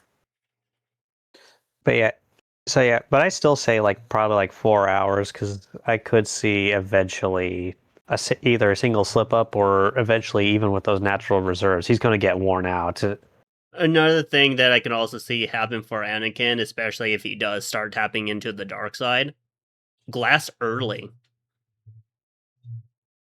Yeah, but there's also a few other things that we need to consider. Just how powerful are we considering the Force? Because in some games, if we go into Legends stuff, or even stuff that don't belong to Legends but pretty much got removed from canon, the Force can be pretty whack in its powers. We're talking about Vader could literally just The reach thing out, is, grab it the line, depends shoot. on like the person. Yeah, Starkiller literally stopped like that giant ship from basically wiping everyone when it was falling Yeah. towards the planet. No, it wasn't falling towards the planet. He brought it down to the planet. The ship was just in orbit. It was stationed there. He's the one that reached out and pulled it down to crash it. Ah. Yeah, that's what happened. And Yeah, from what I understand, like afterwards though, he nearly collapsed too. Yeah. So essentially, it depends on the level of the Force we're talking here. And considering that he was told to do this by a Jedi, I would imagine that limitation of what they can do is more like what they're willing to do. And we know Jedi and Sith could very easily just use the Force to lift ships. So I wouldn't be surprised if Anakin would be able to just start raising wraiths off the ground and start flinging them left and right. Yep. Yeah. I come back to Starkiller. I Yeah. wish. Anyways, Sorry. why I wanted to skip to Anakin before we got to Revan is because I feel like Revan, even though he's more obscure and just barely got the Disney snap because they didn't finish the scene in the Feloniverse just yet, is Revan may just be one of the most impactful Jedi to have ever existed, and he was one of the few that wielded the dark. And Darth Revan was one of the few that wielded the dark side without succumbing to it outright. Yeah, He used both sides and he used them effectively, and he was no slouch. He was a brilliant tactician, and he was and he's still very powerful. I mean, he's a freaking player character in Knights of the Old Republic, and for good reason. Yep. And his knowledge in the Force is very expansive, but he doesn't let himself be limited by like the codes of like the Jedi or even the Sith for that matter. And he knows.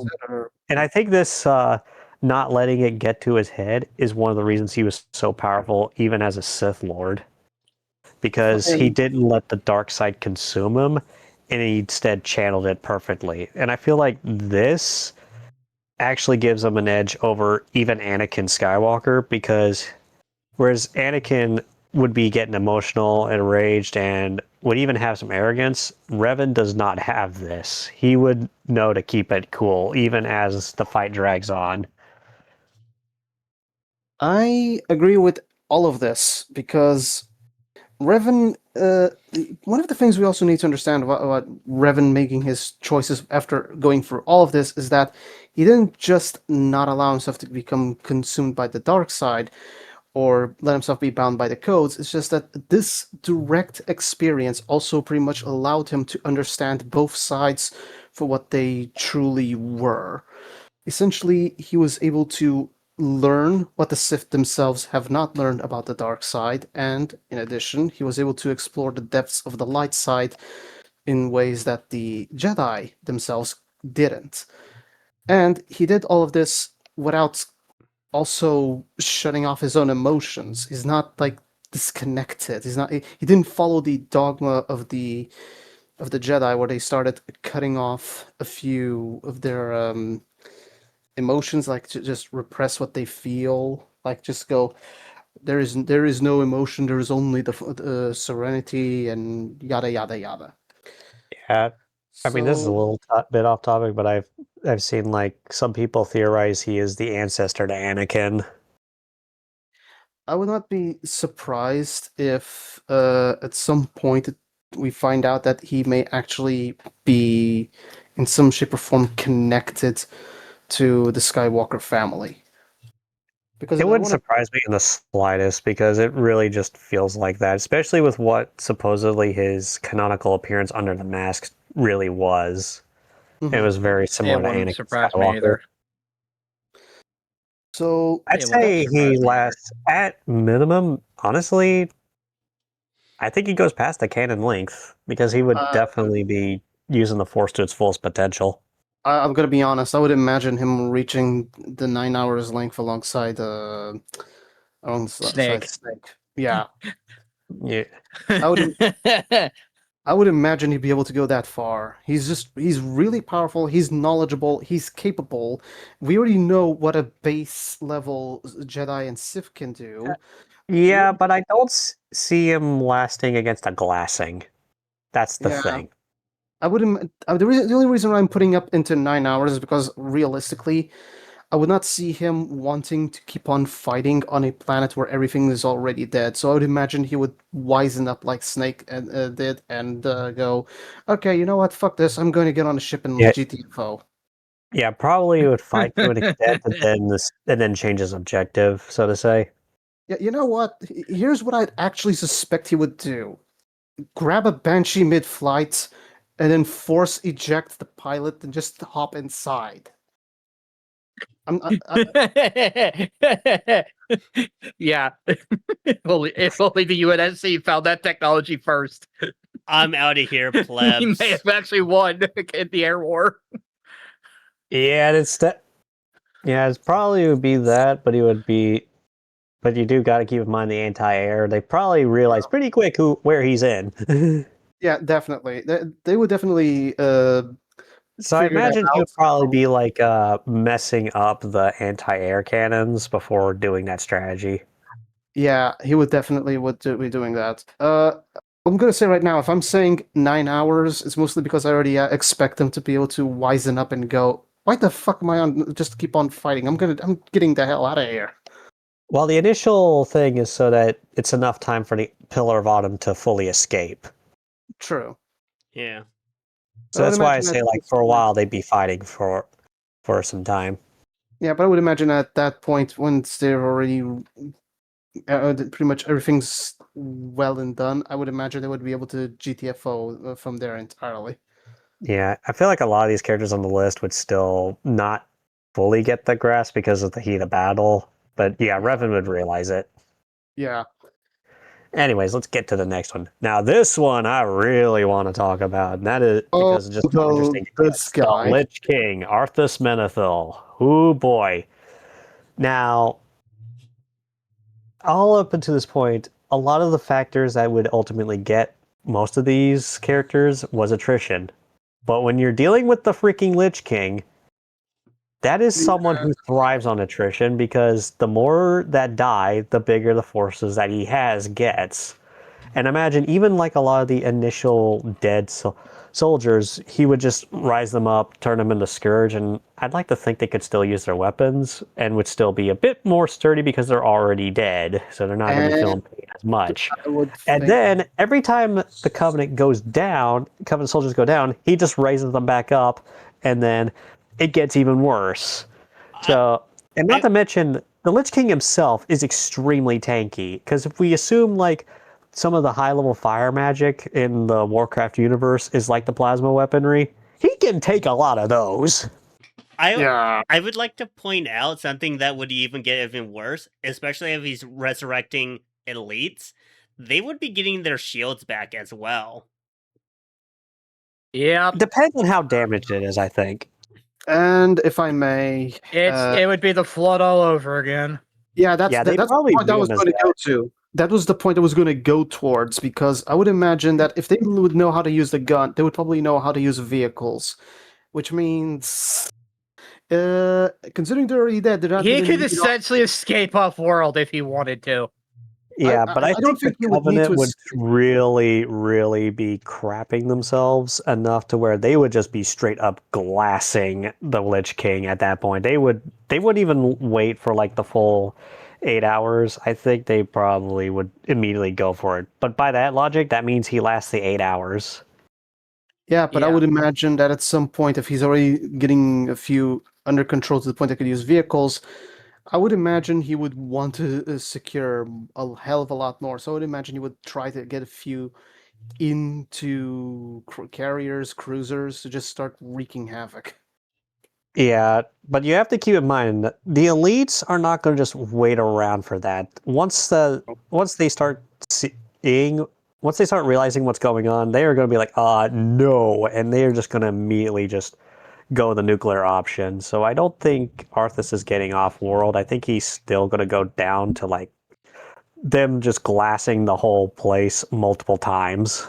Yeah, So I'd still put him at 8 hours. They would because that's what destroy I was Reach, looking but for. they I'd would still put him at destroy 8. what they. Alright, I'm gonna say what? they would destroy Reach before they let him off.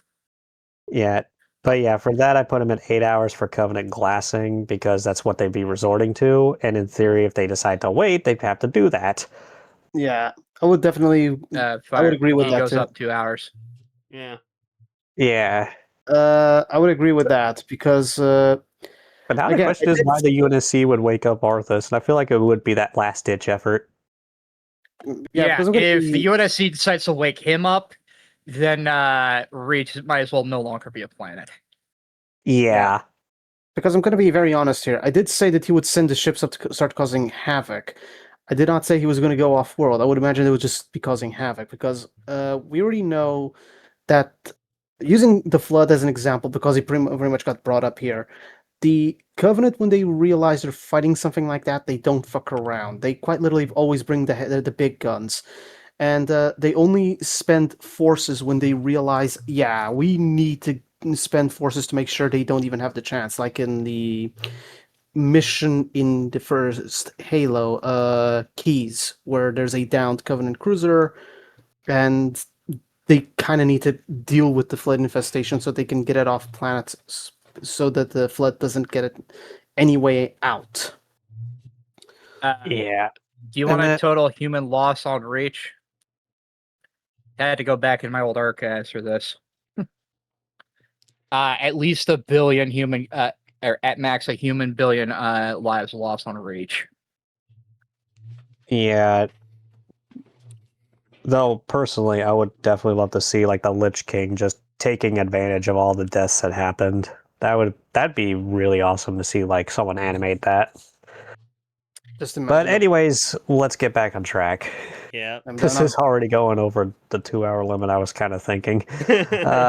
All right, now I don't know much about Darksiders, so I can't say too much on more. Yeah. But considering the name Neither do I. and what he's based off of, it felt like an inclusion. Yeah, Yeah, sorry. Let's This say The only person that can help would probably be my IRL best friend, but probably not the Yeah, best. he wasn't able to make it, so. But if we go by like the mythology, I guess for this, I feel like. I don't think we should tier this guy because we didn't have him with us, and even though we were initially going to do it, so probably I'll just put him like towards the back, and we'll probably come back to this a little later, maybe in a future video. Yeah. Yeah. So yeah, sorry for Samus those on- more ranked. That Samus is pretty obvious. It's the canon length. Samus might as well be Yeah. a freaking Spartan, and she even has like her own shielding with how the power suit works and a very high versatile arsenal at her. But Now, if the armor does break, she do have the zero suit and basically the gun. Yeah, But that's not really going to save her much. yeah, I'm gonna be very That's for honest. the I don't expect her to go beyond that because she has everything she needs to hold out in the fight for a very long time. She doesn't. It's not Yep. just a single weapon too. Rather, it's a single weapon with various modes, various capabilities, various types of ammunition that she could utilize. She has missiles in that one gun. Yeah. yeah. It would. Let's it would not really forget be the a bird double DNA. fix situation. Eventually, the shields are going to run out. The ammo's going to go low. She's going to be going, and she's going to get tired. Mm-hmm. Mm-hmm. Do we also need to mention the bird DNA where she can huddle into a damn ball? Yeah, but again, she would eventually be getting exhausted. You also forget she can huddle into a ball and hide somewhere just to rest. Yeah, but you can only do that for so long. Yeah, basically she could It And would from be what kind I of funny to understand, see. the Morphball is vulnerable to magnetism. Yeah, true. And even though we don't see the brutes too much, we can still assume that they would be there. And Tardis' gravity hammer does have magnetic capability, so that may be a bad idea. Yeah. Anyways, for the next ones, I'd say let's save Cinderella for last and go and look at the rest of Nikke's. With we'll start with the Goddess Squad, which we forgot Red Hood, but okay. Oops. It really, Oopsies. but I do feel like this is definitely a situation the Goddess Squad would definitely be in, and definitely Oopsie because I feel like Red Hood would last the longest out of all of them. Yeah. I mean, she passed down her qualities to Rapi after all. I think I I even think they go down save one by Red one, Hood. but still go. I did say Do we Goddess need Squad to is get the more image fun. real quick? Up to you. Know what? We can just say Yeah. this is Red Hood. No, please. We do not. But anyways, The people did I not think Scarlet cover being Butch melee Red Hood. focused, she definitely would be dealing. She's quick. She's able to. I'd imagine they'd all be working together, so we have to kind of break them all at the same time. Scarlet would definitely be handling like the melee focused portions, while also taking down a lot with her sword. And she's also pretty quick, but she doesn't have a lot of armor. Rapunzel can do some pretty decent AoE, from what I understand. Dorothy has flight capabilities, and she's really fast in the air, while also having full auto weaponry. And Snow White has some really strong sniper capabilities, as well as can basically make the shields useless because that's just how powerful her weapons are. Yeah. I feel like it's all them working together, and they would do pretty well against a lot of Covenant. But I do think it's like it's kind of a case of like they go down one at a time, and it's really up for debate who goes down first. And I feel like Rapunzel's the first one who goes down because she doesn't have too much going for her outside of like the damage she can cause as well. And she's also probably the slowest of them all, from what I understand. Yeah. I think Even I though know why her Red hit- Hood's image is not on the list. Why is that? It's a little too risque. Oh. Well, look at all of these. It's literally the portraits of their faces. It can literally work. Yeah. Yeah, I'm trying to find one, but nothing. Just crop it. I don't have the right software. Snipping tool, you idiot. Snipping tool. This, my dear audience, is essentially us making a last-minute fix on the fly. Yeah. Technical difficulties. Please stand by. Yeah. And the Spartan literally had a freaking grandpa moment. Yeah. Yeah, the Spartan doesn't really know how to use computers that are out of his forte. That explains the terminal history. Anyways. Excuse me? I'm sorry, What? how did you get in my bedroom? It wasn't. It wasn't there. You left it in the kitchen. Yes. Anyways, we'll talk about that later. We got more important stuff right now. Anyways, I see Rapunzel I'll let you going guys down. get the image because I'm not doing this crap. Oh my god. Well, I when got it comes to the covered, images. but I'm just gonna say right now, like, I think Rapunzel's the first one to go down. I feel like she goes down in like 2 hours. Even though her hair can also cause like a stealth field, I don't think it's gonna work too long. Yeah. Not like a certain person we'd be glazing. She might be able to at least like buy the other Goddess Squad members at least a break. Oh, hold on. Actually, hold on. I think we may have figured out a little something. Anyways, go What on. you figure out? I do think Oh, you know what? Hold on. I'm sending this to you, Archangel, because here's your freaking answer. Crap, where's your DMs? Oh, here it is. Here. You just use this.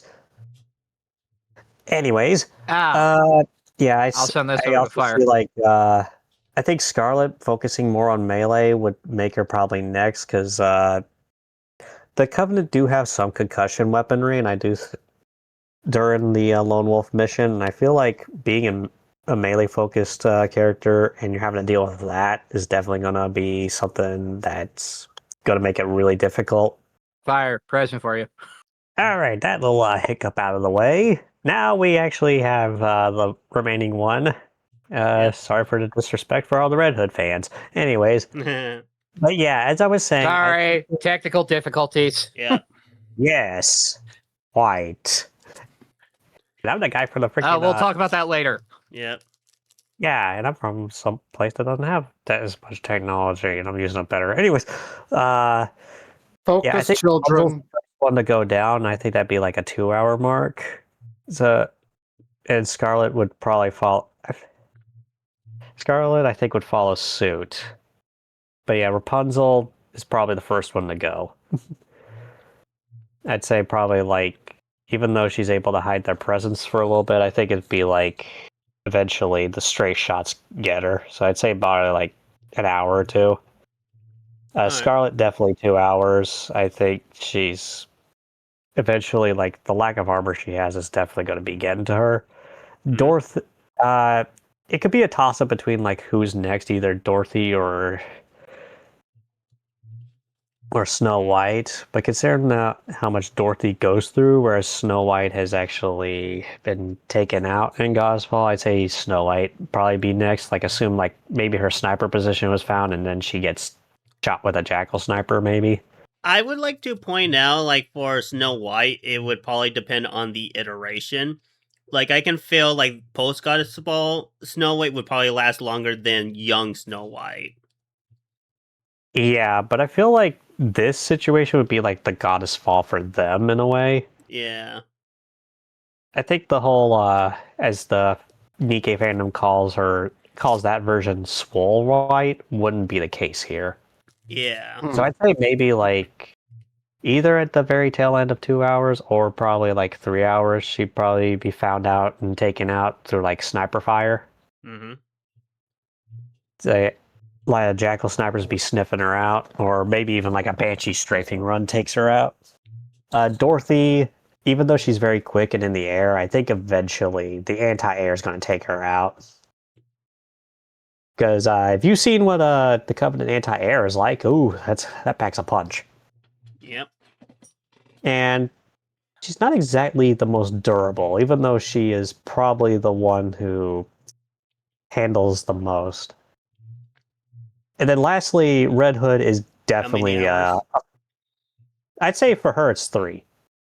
Because she'd be doing a ton of damage and be maneuvering around while also being able to take a few hits from like banshees and stray fire. But it's when the anti-air comes into play that's when she's done for. Yeah. Red Hood, I actually say would be like 4 or 5 hours. She's very fast. She's got a really powerful weaponry, and she was the one who ultimately took down Anachiro at the end of the day. So I think she would be surviving out of pure grit. Yeah, pure grit, and yeah, I think the Covenant would actually respect her the most out of all of them because of that. Yep. Honestly, I would expect 5 hours. So Yeah, it's not even. I would think 4 would just be too low. So yeah, definitely 5. yeah, you could probably make an argument for like 4 hours for Dorothy, but I think 3 fits. It'd be like going well into 3 hours for her. Nayuta's kind of a funny thing because I imagine the whole mission would start with the whole case of you and one army. And then she reveals that she can make up to 3,000 clones. So in this case, it would be 2 armies fighting each other. Yeah. Oh dear. So can we give her 9 hours and above then? No, because each individual clone is still effectively a soldier. They would still be going down, even though they're very skilled and whatnot. They'd still be going down one after the other. And when enough go down and things get really tough, she would actually recall the remaining ones back into herself and go into the Wu Wei form, which would do tons of damage, being able to basically take down several corvettes, probably even destroy the anti-airs if she's able to see them. Like, the Wu Wei form is incredibly powerful and may even like cause some severe damage to a super carrier or two. But eventually she would perish as a result. But I think it'd be two armies fighting each other, basically in an open, destroyed battlefield, and then it would be getting it would still be pretty tough, pretty grit, but she would lose the battle of attrition because the Covenant's forces are just that much greater. Yeah. I'd still say probably like, if we're one to be really harsh, probably 5 hours, but I'd say maybe like canon length or maybe even 7 hours, depending on like how well her clones all do. Yeah. So 6 or 7. I'd say in this You case. did not just go there. Wait, what? What? You did not just know of the certain ungodly thing that Fire just pulled there. Mhm. Yeah, Yep. I realize it now. Let's just go with Yep. us. Let's just go with 7. We can assume that the Wu Wei does Yeah. a ton of damage, and they have trouble getting her. Yeah, I'm agreeing with this. I'm agreeing with this hour. These hours. Yeah, and the next one is kind of interesting because even though we only have one portrait, we can kind of talk about both before and after they get their upgrades, and that is the counter squad, the main characters squad. Yeah. Now, I think the one that does the most heavy lifting here is Rapi because, well, she's basically she does inherit Red Hood's power as her upgrades, and then Honest becomes a freaking walking tactical nuke, and Neon If only has her explosive firepower becoming even better. But if we're looking at before they get upgraded, they'd honestly only last like an hour because they'd still be like base soldiers basically with some heavy skill. But if we're looking at after the upgrades, I think like Neon and Honest lasts about 4, and then Rapi lasts about 5. Yeah. They'd all be working together, and let's be honest, Honest would be like the first one they would be majorly targeting because she would be able to use the Pretty Star to just literally blow up a super carrier. She would be able to do that. Yeah. Neon would be next because, well, Rapi would just be too fast and too skilled for that. But a lot of what would get her is the ammunition, because I would actually argue that what would get them is just the lack of armor. there's that too, but they're also cyborgs. They're pretty durable. Yeah. I'd put probably Neon in like 4 hours because the fact that Honest would be like the one they would be focusing on heavily at first, so she'd be the first one going down. Yeah. Oh, now this one I couldn't help but like even on the planning phase talk about because this is the most interesting one, and that is Lilith or Lilith.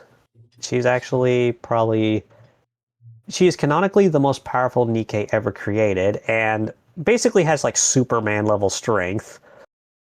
I mean, she even has a freaking cape, so it just fits. And literally a single swipe can be like a ranged attack that just cuts things in half massively. So she'd be able to like slice corvettes in half. But there is a clear weakness that keeps her from going anywhere above 4 hours, and that is attrition is not on her side. Yeah. And she's also melee focused. She's durable enough to tank a lot of hits, but in the Arc Guardian, her core is about to give out because from overuse, and I think that's exactly what's going to happen in this. So literally, the Lone Wolf mission is literally something she would canonically do, and I think rather than like the Covenant just beating her down with the plasma stuff, I think she just simply collapses, and they actually, out of respect, would just stop their attack, and maybe like in her final moments, like have maybe like even Thelv Adams saying through like asking through comms her name. Maybe I could see that being a thing. So Yeah, it would definitely be like there'd be a lot of respect afterwards, but she would be like punching like elites and even like hunters through like freaking dilapidated buildings, like be like slicing race carriers, even like corvettes like in half that come close enough with like the swipe. She would, and so it would essentially be a legend amongst the Covenant forces that were on both, Reach. honestly, both the UNSC and the Covenant for what ends up going on. She would literally leave her mark, and she would have a high body count, but she would basically going out on her own terms. Hell, the Spartan program would be completely remade to tune to her. Oh yeah. We're now Pretty doing much so, yeah. cyborgs. I mean, Yep. technically, imagine. Spartans kind of are, because you guys do receive augmentations. Yeah, we considering do, but she was not one of the that first- level, though. And considering she was one of the first Nikkes, it would basically be saying, "Hey, is this your mom and your aunt?" Mm. Anyways, now This before we one. get to Cinderella, I actually want to cover the Neptunia goddesses first, because I remember talking with, because I mean, like, if you remember here from a previous podcast, I was talking about him with this. He was like saying that it was kind of unfair to put the Neptunia goddesses here. Well, let's get out of the way. We assume that in the case of Who Got in the Autumn, like all the candidates, all the makers, and others, they had left on the autumn. So the four goddesses, realizing that they're the ones that they're going to be targeted, they stay behind. And now they also have some key critical weaknesses that have to be established here, and that is how the shares mechanic work. And if we assume by on the world, everybody's freaking dead on Reach, so they would have to put their belief in each other in order to access their goddess forms, because in their base forms, Yeah, they're straight up right next to Kuwabara. But if they go into the goddess forms, then as long as they all work together, it definitely helps. They have all their strengths and all that. Yeah, With it also Neptune being the strongest one, obviously. Mhm. But I feel like the moment one goes down, it's a domino effect. What would Yep. help here is if they have share crystals with them, because in the fourth official game, there's quite a few around that they can pretty much take advantage to just empower and boost themselves up. Because They probably would do that, but it probably wouldn't be the same as if they got to 100 shares. There's definitely that. And there is True. percentages that they have to do that with. And if one goes 100, the rest are basically unable to go into the Gauss form, so there's also that. I think it's safe to say that the share crystals idea is probably only 5 to 10%, but that's still enough so that it can keep accessing their drives and whatnot. I don't know the full logic here, so it's kind of left up to speculation. If I may, on the last official game to release prior to the trailer of the new one, the way how share mechanics work is that it kind of stopped being okay, you cannot reach 100% because that means the others wouldn't, because there's a point where all of them can all of a suddenly reach 100%. And I believe this is because now it's being considered the percentage more like their total power output rather than the total that they're receiving globally. So a way it's kind of like just saying, instead of just saying how much people believe in you, it's more like how much people in the nation believe in you instead. Yeah, but at the same time, the nations are kind of burnt to a crisp on Reach, and we can probably assume that this doesn't go from like planet to planet either.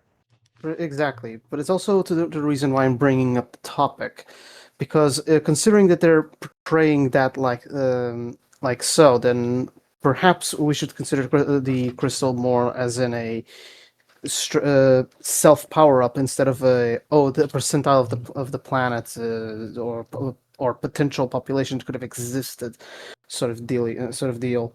But that's already entering to too many technicalities. Yeah, we can assume that the crystals don't last forever either. And they don't. But onto the topic of their capabilities, they are pretty durable. We need to understand they fought enemies that quite literally were more than capable of destroying their own planet. And although they're not exactly fighting at an empowered state, they are still pretty strong, and they can very likely shrug off a lot of shots incoming their way. Heavy shots, they definitely will need to just dodge. But yeah, it's just that Neptunia, they definitely have a lot of checks and balances to a lot of the power systems. And like I said, the moment one goes down, it's like I do believe it's a domino effect. And like we know, like Blanc is the tankiest of the bunch, whereas Vert is like as glass cannon as it gets. It's Vert. Noir is the fastest, if I'm not mistaken. Yeah, Vert's the fastest. Noir has the highest damage output, and then Neptune is a combination of all three. Yeah, and funny enough, she's also one of the tankiest individuals that you can have aside from Blonde, because whereas Blonde is mostly just ironically tanky by being particularly healthy, Neptune, generally speaking, is tanky because apparently her tech level, which may actually be her armor, is naturally higher. We also need to also consider that in terms of combat, when pretty much they're duking it out between themselves, usually the only way Neptune goes down is when the other three decide to team up to bring her down. Yeah, it's why I say Neptune's probably the last to go down in this case. But I mean, it's kind of hard to say which of the other three would be the first to go. Personally, like considering that the high speed and the high tankiness is a huge advantage, even though this is the one that I like the most out of all of them, I'd say Noir is probably the first. I feel like what would probably start causing him to start dropping down would not be like, exhaustion, would probably be one of them got unlucky. Yeah, I see that happening most likely with Noir. Yeah, she's the most brazen of the bunch, especially when transformed. Yeah, eventually, like, that's gonna bite her. Especially when you consider that the aerial and orbital assets of the Covenant are not something to shrug off. And that anti-air is also definitely not something to shrug off. That is going to pack a freaking wallop. Yep. So yeah, those shade turrets are no joke. Yeah, I think that's eventually going to be what does her in. The shade turret, or the combination of the shade turrets, and if they somehow manage to get, say, a freaking like Corvette or something, then the anti-aircraft batteries. Those, those are even worse. Yeah. Now the question is how long they last. Because it's definitely going to be longer than 2 hours. That's obvious. Considering what they can do and their general tankiness, I'm gonna be very honest. Even at low power, they're very, very dangerous here. I would imagine that 4 hours would already start being the bare minimum. Because it's like 4 hours for Noir, and honestly, I'm going to say maybe Blanc as well, because as tanky as Blanc is, she's going to be tanking a lot, and eventually you can't tank anymore.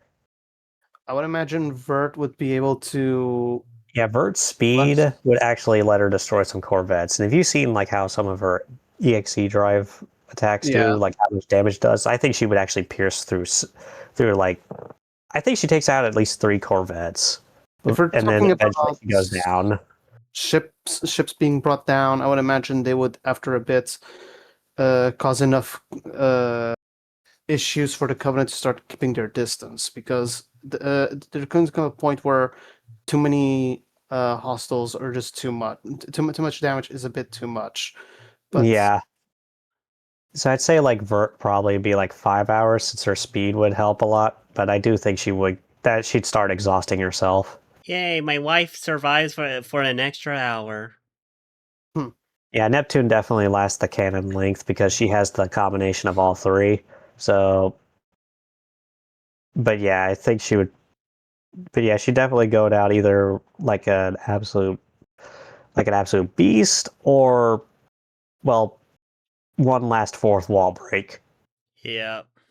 I'm gonna be honest. What would actually probably give him a chance to reach to the point of being able to leave the planet would be if Uzume would be in the middle of this squad, because of she literally has that. Yeah, don't remind me. I don't think V2 was a good game. Yeah, but I'm pretty sure that But would just make her pretty much the team just survive through fate bullshittery. Yeah. But yeah, in reality though, I'd say like every other Neptunia character that does survive would be on the pillar bottom, and the 4 goddesses know they're the main priority target, so they would just stay behind to give the others a chance. Yeah. It would basically be a case of like, it's up to you now, Nepgear. Yeah. And now, Taren, you can take it away because of it's Raiden Shogun. We didn't cover Cinderella.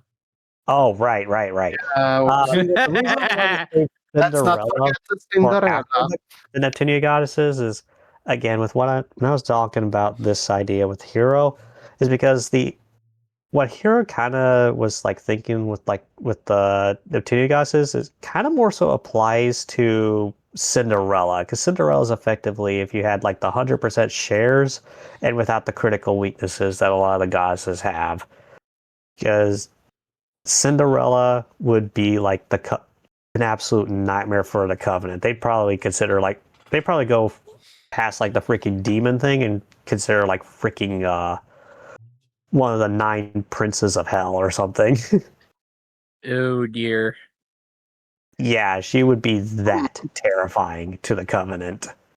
And if you've seen like what she can do in Nikke, that's very well warranted. I mean, she's the one who literally on her own did tons of damage to the Raptures on their own home turf in the space station, something that nobody else could even attempt to reach. And even during her days as Hanachiro, she was so insanely powerful that the Goddess Squad, even though she literally did it in hopes that they would kill her, she almost single-handedly took them out.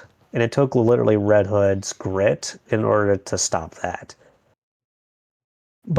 And even after like some time, even though she's kind of arguably in a weaker state, she's still one of the best units in Nikke when you get her much, much later. And also the glass slippers, like the amount of power they output, and yet she doesn't tire as quickly. That's saying a lot. She's going to be doing some serious damage. And she also can fly. So you can definitely say, like, even with the anti-air, she's probably going to just destroy it before they get to fire most of their shots. Like, I know it sounds like I'm glazing, but she isn't. She does lack the armor, but she has taken hits a lot. Hence, of course, when she, as Hanachiro, fought the Goddess Squad. So honestly, I'm going to just say it right now. If we're going to be generous to the Covenant, she'd be getting glassed. But I could actually see her just going past that. But, so I'd say, so yeah, like, when it comes to like what some people might be thinking the Neptunian Goddesses would be, that's more so applying to Cinderella. She might as well be them all combined, 100% shares, and just going all out ham. So yeah, Cinderella would definitely be like the Covenant's greatest nightmare. Please stop. Yeah, very appropriate there. Are we probably also thinking she'd be able to find a way out then? Or just straight up? I don't even think she'd be finding a way out, but I think like she would be getting out of the way of the initial glassing. They would have to try again. Yeah, I can pretty much just see that, and I can pretty much just see them going to a point of I'm not even going to try anymore because at some point they're going to chase that after the Pillar of Autumn. Yeah, but it's also like I think if she tried to take the battle to orbit, that's when she goes down. Hmm. She has been in space before, even though it was more so like falling back to the Earth. We can probably assume she could fight in space. But again, that's probably when she finally goes down, because with all that massive armada, she's not going to last. Yeah. Now we get to where Taren can be the MC for a bit again. That is Raiden Sorry, Shogun. I'm sorry. I had to make sure all the Nikkes were covered. Mhm. It's Yeah. all good. If we're going down the theme, we might as well get the theme out of the way pronto. And yeah, Basically, and just hey, tactical yeet it. yeah, the one who a lot of people want to have that a lot of people have wanted as their wife, and is probably going to be an absolute beast in this as well. So yeah, Taren, Genshin best out of all of us, so you can take it from here. Okay, I need to say this immediately right now. Raiden Shogun essentially is operating at, based on what we can glean from the lore, at top proficiency. Because whereas all the other gods like Mahuika would need the Gnosis to essentially go, essentially full power or have a bit of a power boost and to be able to do certain things, the Raiden Shogun here does not. She already operates at that level without it. And just so you can understand how powerful we're talking about, she quite literally conjured a full-blown electrical storm, large enough to cover let me put it like this: the territory that she controls is essentially 6 islands all to comprise a nation. She created a storm that covered all 6 of them to serve as a barrier to stop people from being able to enter in and out of the nation. And she wasn't even expending, or she wasn't even making an effort. She was just sitting comfortably. So she can literally just do atmospheric changes easily. She can easily fry everything to ash. She can easily just cook almost anything. She essentially is, by every single metric, a straight up god. And the funniest part is that she's actually just mostly a mech, because the real goddess is actually inside as a spirit, and essentially, and a type of spirit or a disembodied soul. And the irony is that she actually can endure in a duel against the Raiden Shogun as well for easily hundreds of years. So we're talking about someone that has a combat stamina that can go beyond hundreds. The hundreds of years. So considering how potent and capable, fast, and, well, the destructive capabilities that she even possesses, and the fact that the Raiden Shogun is actually a general and and has a lot of military knowledge, and in order to be able to be as it is, technical knowledge, because it was herself that created the Raiden Shogun itself. Damn, sorry, my throat's kind of. I have not had water for a while.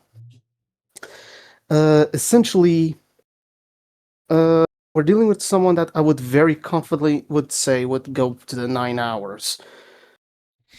We're talking about someone that would be causing enough atmospheric problems that they would probably even have a difficulty tracking in orbit. So, yeah, this is the level of damage that the Raiden Shogun herself would be pretty much bringing down into the battlefield. This is essentially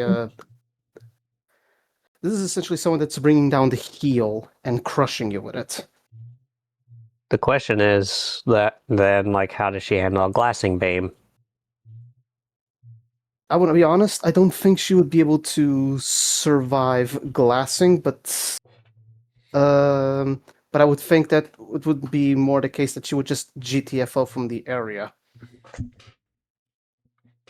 Because again, she's causing atmospheric changes at a massive level. So, and with all that electrical storm, that is going to interfere with sensors and trackers, with everything. Hell, banshees flying in the area are going to get cooked. Essentially, if she starts using that power at full throttle, everything in the area is going to get cooked. And The question also becomes, like, what's the drawback to this? The drawback, from what I understand, I don't think I don't think there's an actual real drawback to this, because I'm not aware of any actual drawback that she has.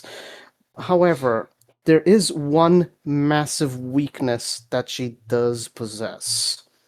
One particularly massive weakness. And although it's not a weakness that affects the Raiden Shogun itself, it is a weakness that affects A directly. Remember that I mentioned the disembodied soul.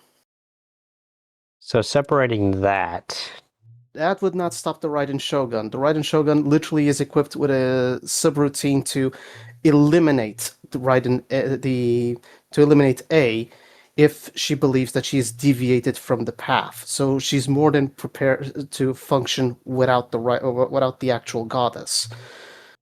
The thing is, the goddess herself, her soul is embedded in a sword.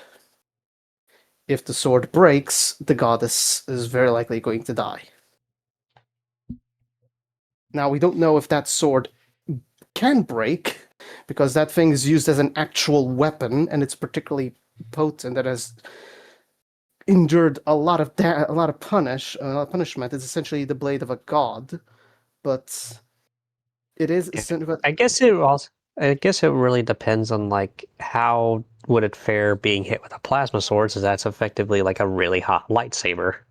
Essentially, know this: that sword is essentially a very potent conduit of pure electrical power, or pure energy. Essentially, it would be like fighting with a lightsaber. Oh, so I could take it pretty well. Okay. Yeah. That's what I mean. It's like think of it like a cheap version of a power sword. It's not a power sword. It's essentially a physical lightsaber. It's not going to deflect shots. It's not going to deflect shots, but it is definitely going to endure against an energy a plasma sword, because of its high quantities of electrical current that's just pulsating through it.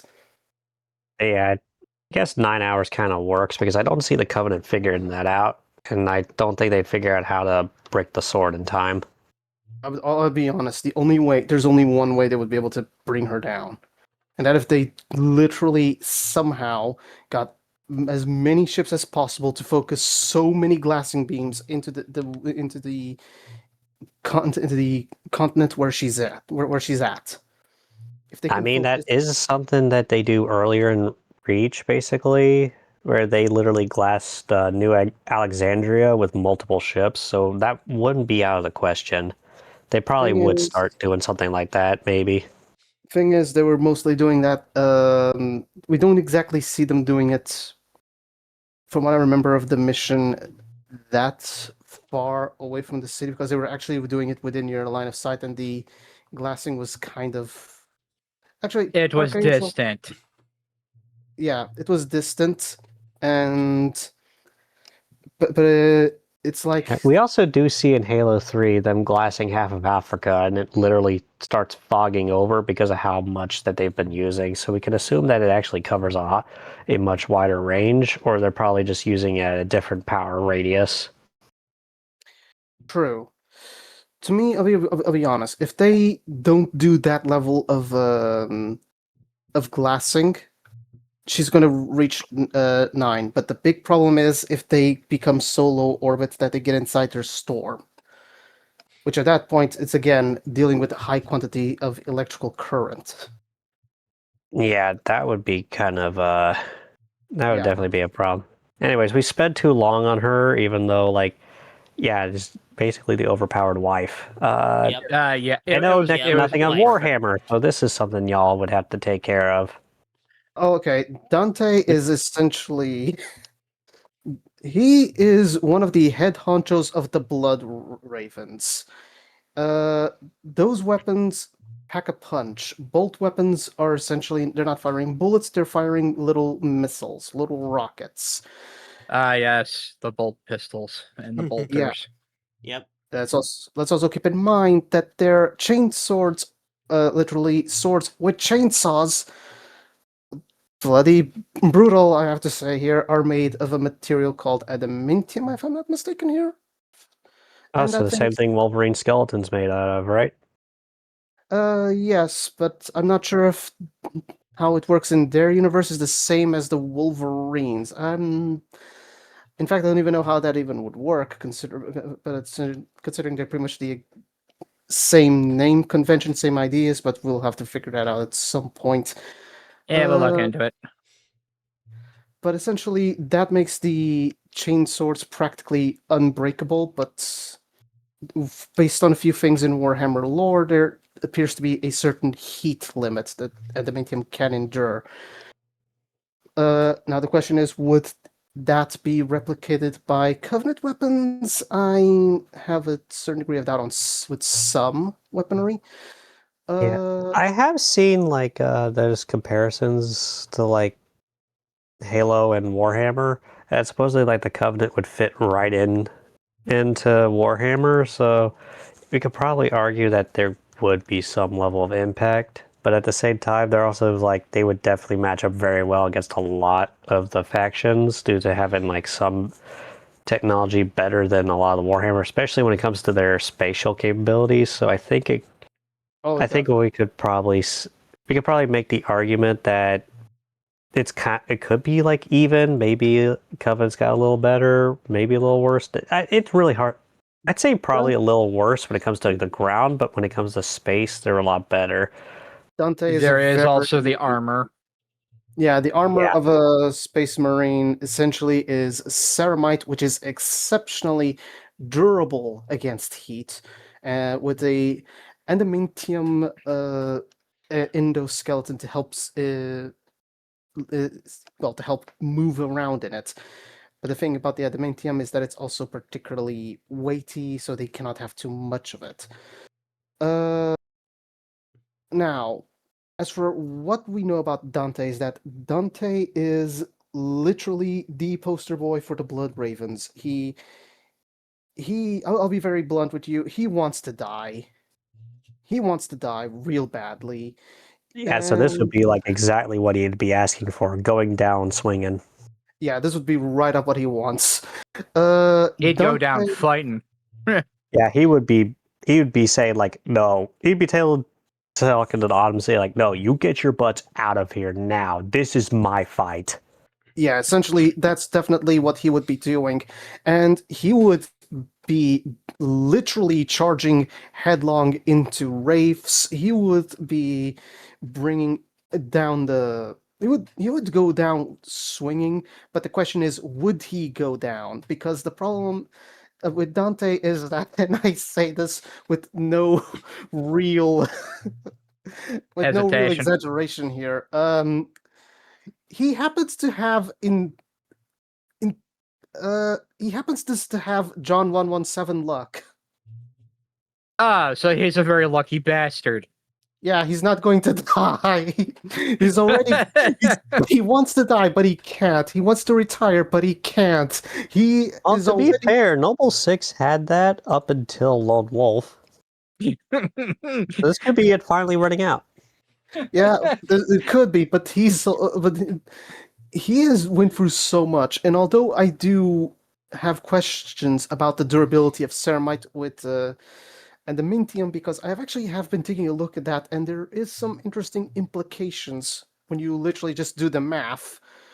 I do actually see him being another one that can go either towards glassing, but I would say he would go to 9, but because he wants to die, I would say he would just not even move. The second glassing would be happening. Yeah, would I'd say probably like the 8 hours. Yeah, that would 8 hours because if he would want to go die swinging, he would welcome death. Not if he wanted to survive, it would be 9 hours. But because he actually wants to go down, he would not run away from the glassing. So Yeah. if he wanted to live, definitely 9. If he wanted to die, he's staying at the 8. There's nothing there. Basically, the man has could find plenty of spare change on the sidewalk if he didn't even have to look. Very Or much. or if we want to be funny, 9 hours because he lucked out. 9 hours Yeah. because the ships ran out of juice for the freaking glassing. Yeah. They ran basically their ships ran out of power. Yeah. Their ships ran out of power and they all the started falling batteries. from orbit. Or better Anyways, or better yet, their Primarch go to just the next interferes out of.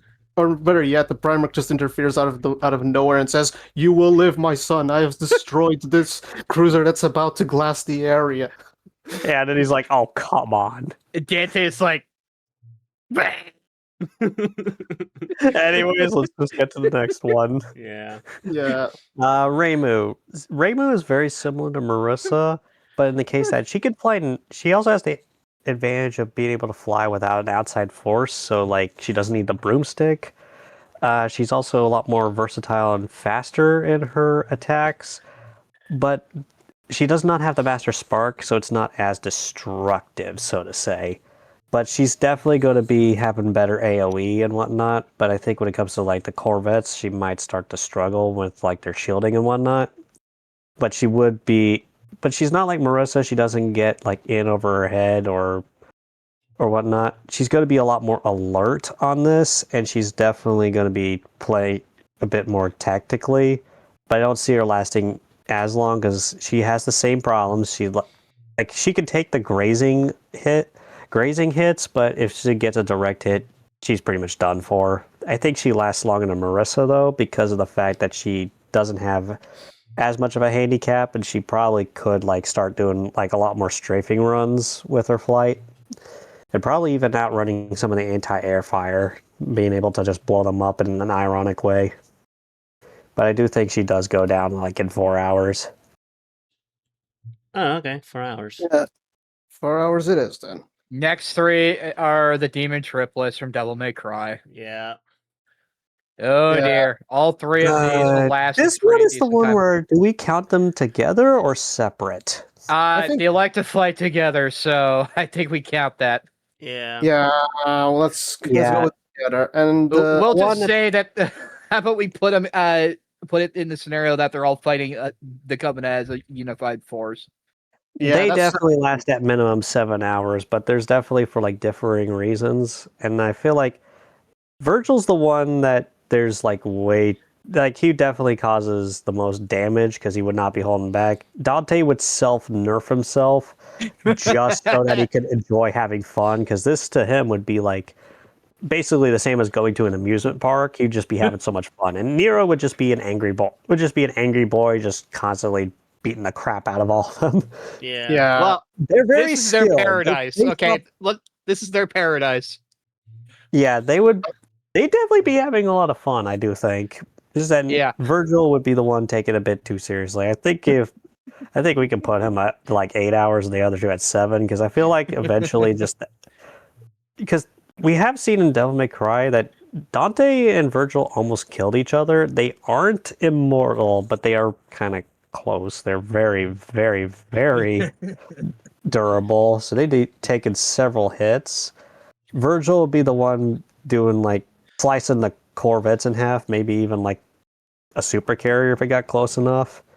So like they probably have to bring in a second one for the glassing. But One thing to point out for at least Dante, he would probably be relegated to his own gun, because from what I gather, he had to use like a specialized gun because he would destroy normal guns because he pulls the trigger so quickly and so hard. yeah, he'd be using his spams the dual trigger. wielding. Yeah. He has They that would, of auto course, clicker. eventually run out of ammo for those, so they'd have to use their swords. But again, they'd be having some fun with that. I'm gonna be honest here. I don't think A needs to worry too much about ammo because, from what I understand in lore, their ammo is actually just them self-feeding power into their own guns. So essentially, they got unlimited ammo. Unlimited ammo, but it does exhaust them a little quicker by that logic. Yeah.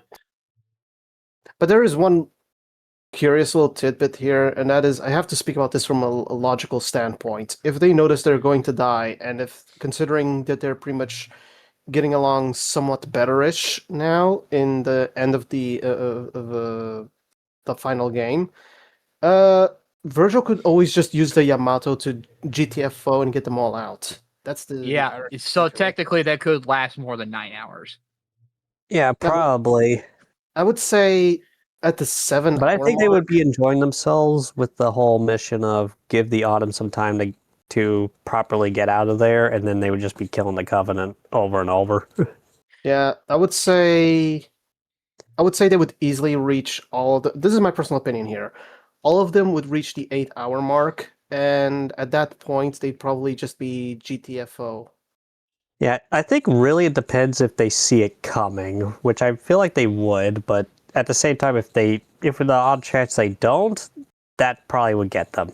Yeah, that's why I'm putting it at the 8 hour mark. It's the same reason as.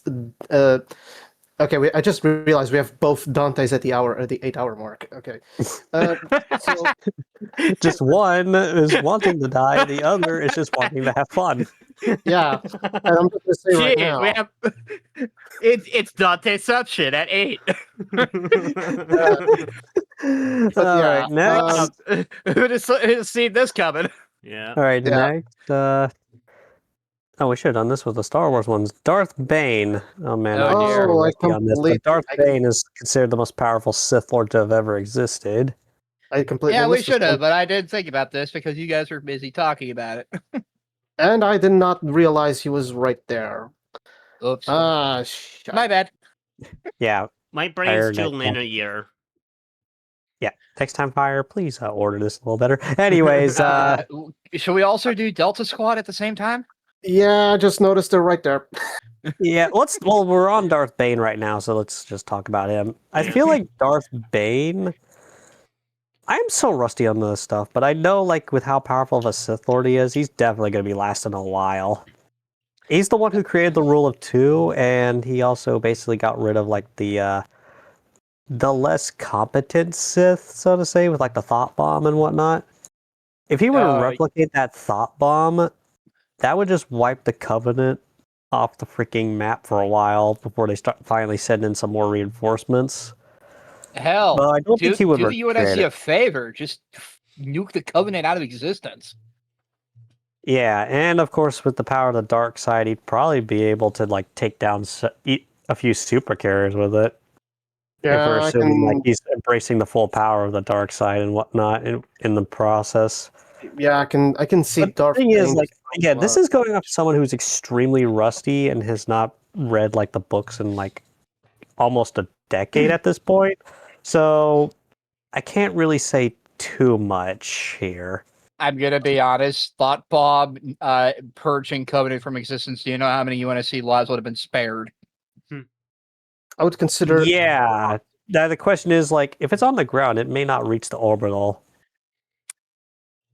So they probably would Bane eventually. finds a way to orbit and makes it orbital. Yeah, Mhm. probably puts it on, probably sneaks it onto a carrier, and then when it gets to the Corvette that goes back into space, that's Loads when that himself happens. into a gun and uses the Force to fire himself into orbit. But let's be honest, we all know where he that's only going. did that once, and it took him tricking several Sith acolytes and Sith teachers to do that. So I don't think he can recreate it. Is the thing. I think he technically could with the Covenant. Probably, but I don't see how he would be able to trick them into doing it. The mind is a feeble thing. Maybe The elites are very strong-willed, though. Is the problem? You can't really mind trick them. And if he can't, he'll just stab a lightsaber through the chest.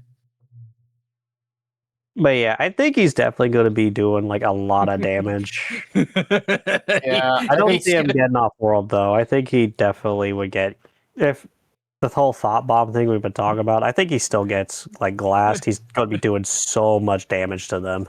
I'm gonna be honest. He's gonna have a body count. I'm gonna be Oh, honest. I'm looking at 7-8 hours. I'm looking at 7-8 hours. Yeah. But All who are Let's be viewing generous us, to give him you can 8. Let's be probably generous. prove us wrong. Those who are watching this, you can probably prove us wrong. Feel free to tell us in the comments. Because again, Please. I am super rusty on this one in particular. I barely But- even know Star Wars with the exception of the movies. That's with most people, actually. Yeah. So don't feel bad about that. Anyways, and people now do- we get to Delta Squad. Yeah, these guys would last quite a while because they're freaking clone commandos. The Yeah. Clone And they have their own Commandos, body and in a shield. way, with how the gameplay is similar to Halo in that, but it's a squad shooter game. I feel like it would basically be the same as if you had the entirety of Noble Team at that time. Yeah, basically Delta Squad would absolutely just fucking train wreck. Okay, They now would. now you just inspire me to play Delta Squad after this podcast. Thanks. Republic Commando. Republic Commando. Republic Commando. specifically. Yeah. It's worth it though. It's on Steam, so definitely get It it. is. It's really worth it. I highly recommend people play it. Yeah, it's Trivia: before the Disney Well, acquisition, a sequel was planned, but because of the Disney acquisition, it got canceled. Yeah, funny thing, it was called Imperial Commando if the Disney acquisition didn't go through. and Thanks, if I'm not Disney. Although they mistaken, did survive the Purge due to a cameo in Star Wars: The Clone Wars. Yeah, one of them survived. yeah, It had all four of them Care- actually. No, I thought, if I recall correctly, in the game, only one survives. if One I know supposedly this. dies, and the other three are remaining. Let me specify here the situation because I actually remember the game fresh off my head. The game ends with Seth, the team's sniper, essentially being overwhelmed and everyone else needing to GTFO under orders. Now, if I recall correctly, the original plan for Imperial Commando was actually going to end up involving us locating Seth and finding out he was alive, because apparently that was one of the informations that was leaked. Yeah, and supposedly you'd even be going through Order 66, which that feels like that'd be a depressing mission. Yeah, That would be very depressing. Yeah, and honestly, if we're going to go with Imperial Commando, it would have probably been one of the first earliest missions. But- Funny thing, some commando stormtroopers actually managed to ignore Order 66 just because they actually thought it was a prank. Yeah, Or- a lot of the commandos actually did. They thought it was a joke. Yeah. And if I'm But not yeah, mistaken, Anyways, back on topic. Sorry. I feel like they do have specialized roles they'd be having to take advantage. I do think they last the canon length because it'd basically be the same as Noble Team in Reach. Though you could make an argument they can last like 7 hours because it'd be like 4 Spartans instead of 1. yeah, and You also would have be to- working together. You also have to factor in their armor is the specialized Taren armor, which has basically energy shields in it. Yeah, it Correct. might as well be Spartan Mjolnir. Even though it dissipates, it's that kind of plastoid armor that dissipates heat a lot better, but it's nowhere near Beskar. Yeah, this next one I wish we had Hero with it, and it's Firefly from Honkai. I know next to nothing from Honkai. you will Honestly- be lucky that I'm here. All right. We have a backup. Yeah. Okay. But go ahead, Fire. What were you gonna say? I was about to say that it would have been better if we had Luca here because Firefly is Luca's waifu. Oh dear. Yeah, and we Yeah, actually- Burp Boy is sick, of course.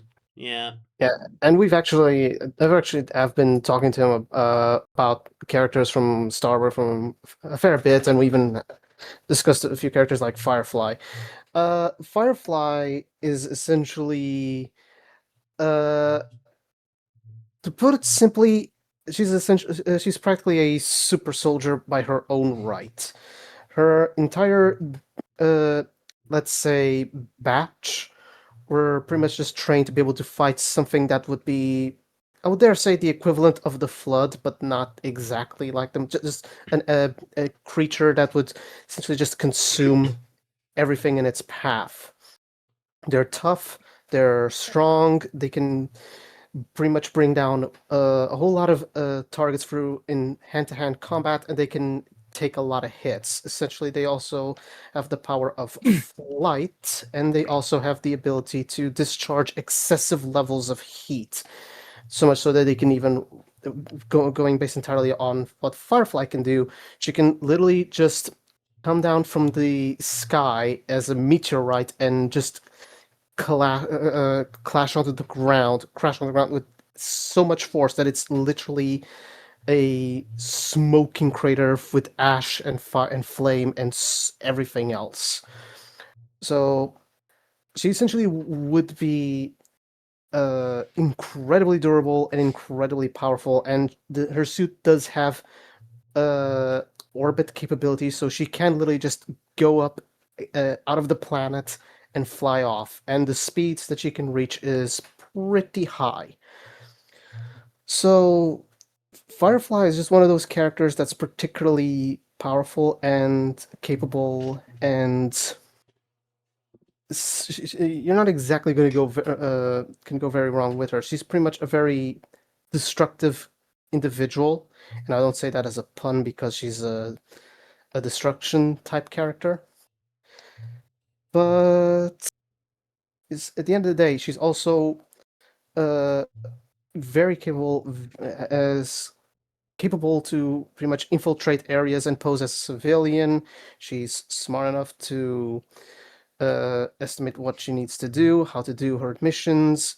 She knows when not to enter conflict. She knows when to enter conflict. She pretty much just fights with two. I don't even know what kind of blades they are, but they're capable of cutting through steel without any issue. And considering she's pretty much just fighting at an overheated state, maybe it has some heat-based capacity. I guess the question here is like how she would fare against the Needler. Probably would be a question if she can dodge it, and she's pretty fast herself. Yeah, she has like a literal set of power armor too. Yeah, so I guess like it'd probably be like the needle rifle, and then they're using it like a sniper. They'd probably be using it like that. Okay, let me put it in the way you'll understand. I said before what her and her division were pretty much fighting, were like the Flood. I would say the better term would be the Tyranids meet the Flood. Oh, so that love child that you just want to beat with the ugly stick repeatedly until it dies. That does sound absolutely terrifying, especially since the Flood is already like they're. I mean, the way they work is they outright steal all the advantages. Yeah, I'm going to say that basically kill it with fire. Kill it with fire. Essentially, she fights giant bugs that feast on everything, and so basically what Ark did in his hell-diving career. That was a completely different timeline, okay? We're not judging you. Those bugs are completely different. We're not judging you. Calm down. But yeah, at the end of the day, she's really tough. I would expect her to go really high. I wouldn't know if I would say she's a 9, because I wouldn't see her surviving glassing. Yeah, so probably an 8-hour one. One thing Luca has told me though, like she is actually kind of like dying because she has some kind of like illness to her, and she does want to end things on her own terms. Exactly. So the class would be like Lilith on steroids. Maybe she lasts like 7 because the disease finally catches up due to the overexertion. Yeah. I'm gonna be honest. If she doesn't die by the 7th hour, she's definitely going to die by the 8th. But she's also the unique Devil May Cry trio plus Dante situation, which is they can survive, but only if they really just technicality. Yeah. So yeah, they can die, but if they're going to survive, and considering she literally has orbit capabilities, it would be like, okay, I've done my job, I'm GTFO. Yep. But then again, like I said, I don't see her surviving passing. Alright. Anyways, next, because we're actually going like 3 hours. Yep. Sarah I can also Kerrigan. just say Oh, nothing dear. here with Kerrigan. Kerrigan. Yeah, I see her absolutely going nuts. Oh, I'm seeing her having fun. Oh yeah, I see her going nuts and having fun. To be honest, I see her turning Reach into a freaking hive. I could not say anything on this. I have never played StarCraft. Even though I'm- I've played World of Warcraft for a long time, I never I got have to played StarCraft. StarCraft 1 and I'm go- StarCraft 2. I'll say right She is now. a She literal becomes the badass. third faction. She is a literal. She's psychic. She can know what you're thinking. She Yeah, can know and what if you're you've going to do. played, So basically, she turns Reach into effectively a pseudo flood. I'm going to be honest. For those of you who have played StarCraft 2 that are watching, to those who have not, I'm sorry. I'm going to spoil a little bit. Basically, Kerrigan basically becomes a fucking goddess. Straight up Zelnaga. Yup, which is a fucking god. Yeah. And the last one that we can actually talk about. I'm just going to be Are honest. we I did really not want to going include The it to? because Doom guy of. Yeah, Are we we did it really as a going to joke. rate this guy? He's going to come up, but that's He- literally the only reason I've decided we have to include him because people are going to be He is an asking. obvious 9. He is an obvious 9. Yeah. Yeah. Can we just leave it at that? I'm just gonna. He's Let me too just put it angry like to this. die.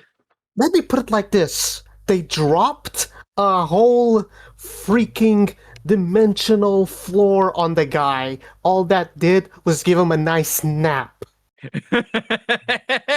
Yeah, and he was like, I'm even angrier now. Yeah.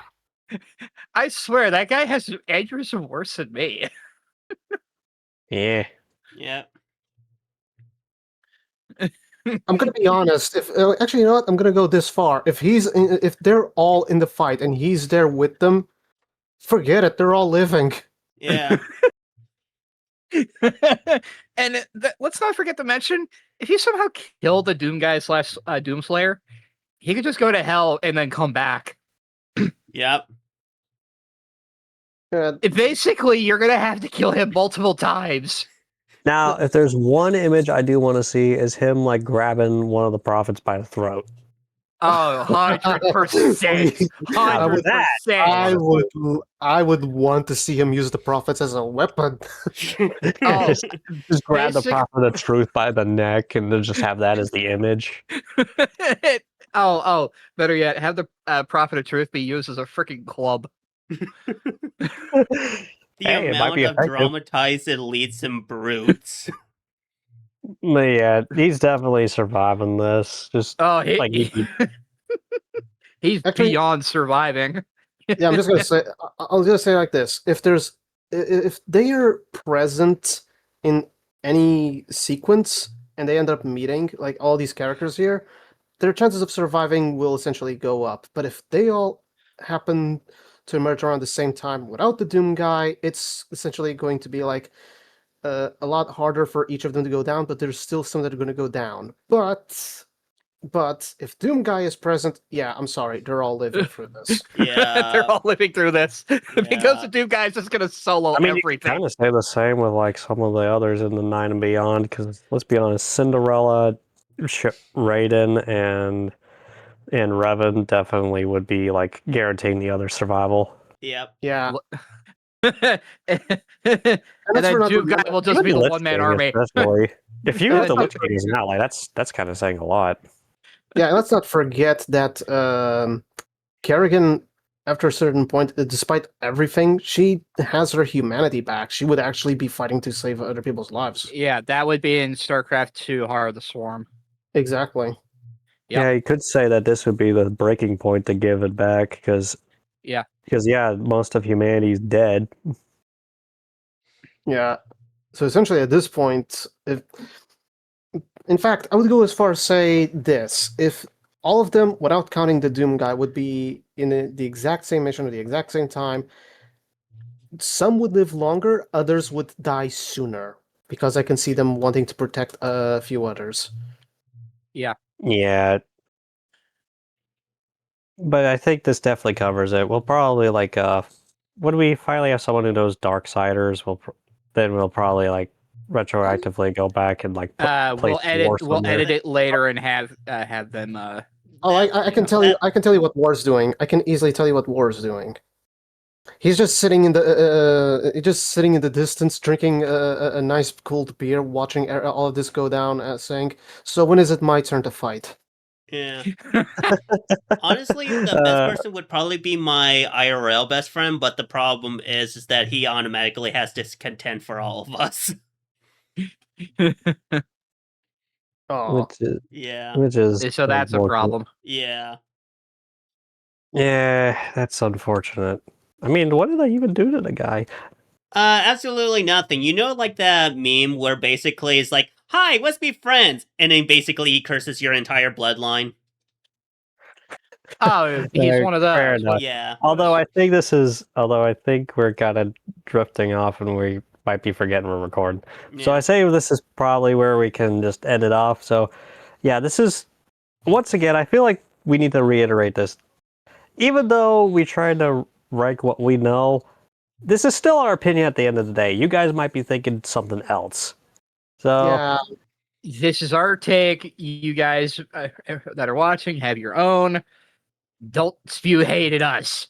Yeah, and yeah, and if you'd like a follow up to this with certain other characters, then please, by all means, suggest some in the comments below. Yeah. And I will say right now, if any of you think that we were a bit too harsh on some of these characters because, they did these things in game or in books or in stories, keep in mind we are considering various technicalities here, like even armor and everything else to straight up power level and degree. So, Yeah, and keep in mind, this is basically fighting an army that's virtually endless that is actively targeting them. Yeah.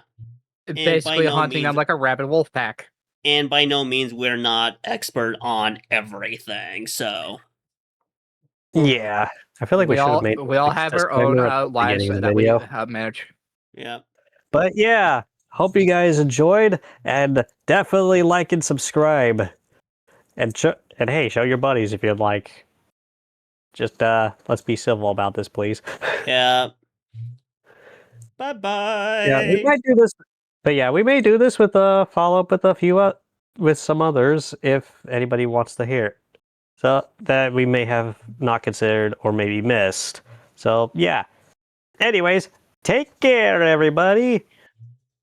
All right, everybody, listen up. During the last podcast, we probably said box way too many times. So, challenge is see how many times we count it or we said it. That is all.